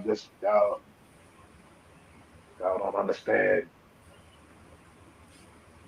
I don't understand being a Y'all coon. just a You bunch are of niggas. you are right. I'd rather understand being a nigga than being a coon. You got me. That's a fact. That's what me and Psycho be talking about this all the time, man. It's like at some point, all the coons just exploded, man. Like, Yeah, I forgot what y'all was giving the and credit I to. don't What know. Psycho said. Because they get Listen, that, they get that conservative audience. They get that white audience, Yeah, I man. think it's you. I think it's I this. get a credit for post racialism. I get a credit to Obama. I give that to him. Oh, But like post racialism don't necessarily mean coon though. Like, so How when you did the blame my coons? nigga Obama for the coons? Because that's when the white folk got the license to say, okay, racism is over. That's what I mean. Like, Well, that ain't ain't. no more racism. You mean I ain't, Obama era, not necessarily because of Obama himself. right. I'm not putting a coon there on. I'm Okay, not. okay. I'm just saying like it got walked down from there. From that. I get you. Yeah, okay. I reacted emotionally. yeah, that's a fact. Because before that, like you would get choked out for trying to be on some coon shit, nigga. You know what I mean? Especially like in situations like with Trayvon them and all that, you would get choked out for like rooting for the cops when Rodney King got beat up. And you still will, but it's the internet. I mean, it's the difference. You know what I'm saying? It's hard, the internet, a motherfucker. But It's less in and less real so life, though, DQ. on the streets, yeah, then you're not It's finna less be and less so though, argument that they DQ. make up here. All that bullshit, man. You ain't finna say that shit around this motherfucker. I know not in my neighborhood, you not. You're Listen, gonna get listen, stomped DQ. This is a out. brother I know. This is a brother I knew for over 20 years that's coming at me with this Carmelo shit. Like, man, he should have taught him head up. I'll be like, bro, you're not gonna go on such and such block your first time and fight a nigga and think it's not gonna be no Hey, getting your ass jumped. Hey, it's just a head up. It's just a yeah. fight. And then he like, I Finna wouldn't have get killed stomped him like though. a Greek show, nigga. But then his Yeah. argument is, I wouldn't have killed him though. Well, you don't know that. That's my yeah. That's my thing with Carmelo. I wasn't trying to kill him. That's what y'all assuming. That's what they don't understand either. Trying to fucking kill him. I'll try and get the fuck up out of this situation. He just died, bitch ass That's what nigga. I'm saying. He should have And been that's a like fact. Destiny Child and been a survivor. That's what I said when I was like, like you got to be a Green Beret to get a one strike fatality like Yeah, that. Like ain't no motherfucking yeah, that was you that said that. I said it earlier. I was yeah. like, somebody said that shit. I was like, bro, like he just knew everybody. Somebody was, I don't remember what panel it was. Somebody was trying to say, like, nah, man, I took anatomy in 12th grade. I knew. I was like, bro, Yeah. get the fuck out of here, bro. I ain't know exactly. I was like, nigga, we got adults today putting their hand in the wrong spot when they say the Pledge of Allegiance, nigga. Yeah. And even if That you was is on all that, kind right? of fight. Who panel? That was Even if last time. Yep. Yeah, I remember that nigga saying that shit. but fine, even if you is a Green Beret, like you might not hit that. Yes, That you know what I'm saying? That ain't guaranteed. Not in one time, in one strike. you That's what the whole bullshit about this whole case is, man. Like he just, one shot, one kill. Get out of here, man. But that's why I say they can't act like it. Well, they going to, but you can't act like this shit ain't about race, bro. Y'all looked at that black boy and saw a killer and was all, yeah, he was trying to kill something. And again, this is Texas Southern culture, man. Right wing Christian national culture. They ain't about Like to this let that nigga know the go. 5-step deadly palm heartbeat technique. Exactly. I guess and it's in their backyard. That's the whole issue. That nigga fat, bro. Yeah.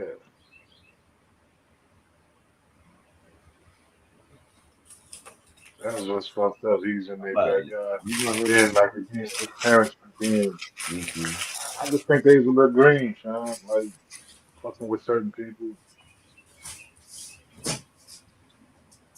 But it's still not their fault. But Who was All them green? circus. I think his parents was, man. Oh yeah, they were green. But still though, like some shit is just like, It ain't God, their fault. It ain't their fault. y'all ain't peeped this shit. Y'all ain't think to get somebody outside of this motherfucking area. Like y'all was that comfortable. And like, you know, and control y'all narratives, man, a little bit better. You know what I'm saying? But like, you know, it just sometimes all them circumstances line up, man. Ain't nothing you gonna be able to do.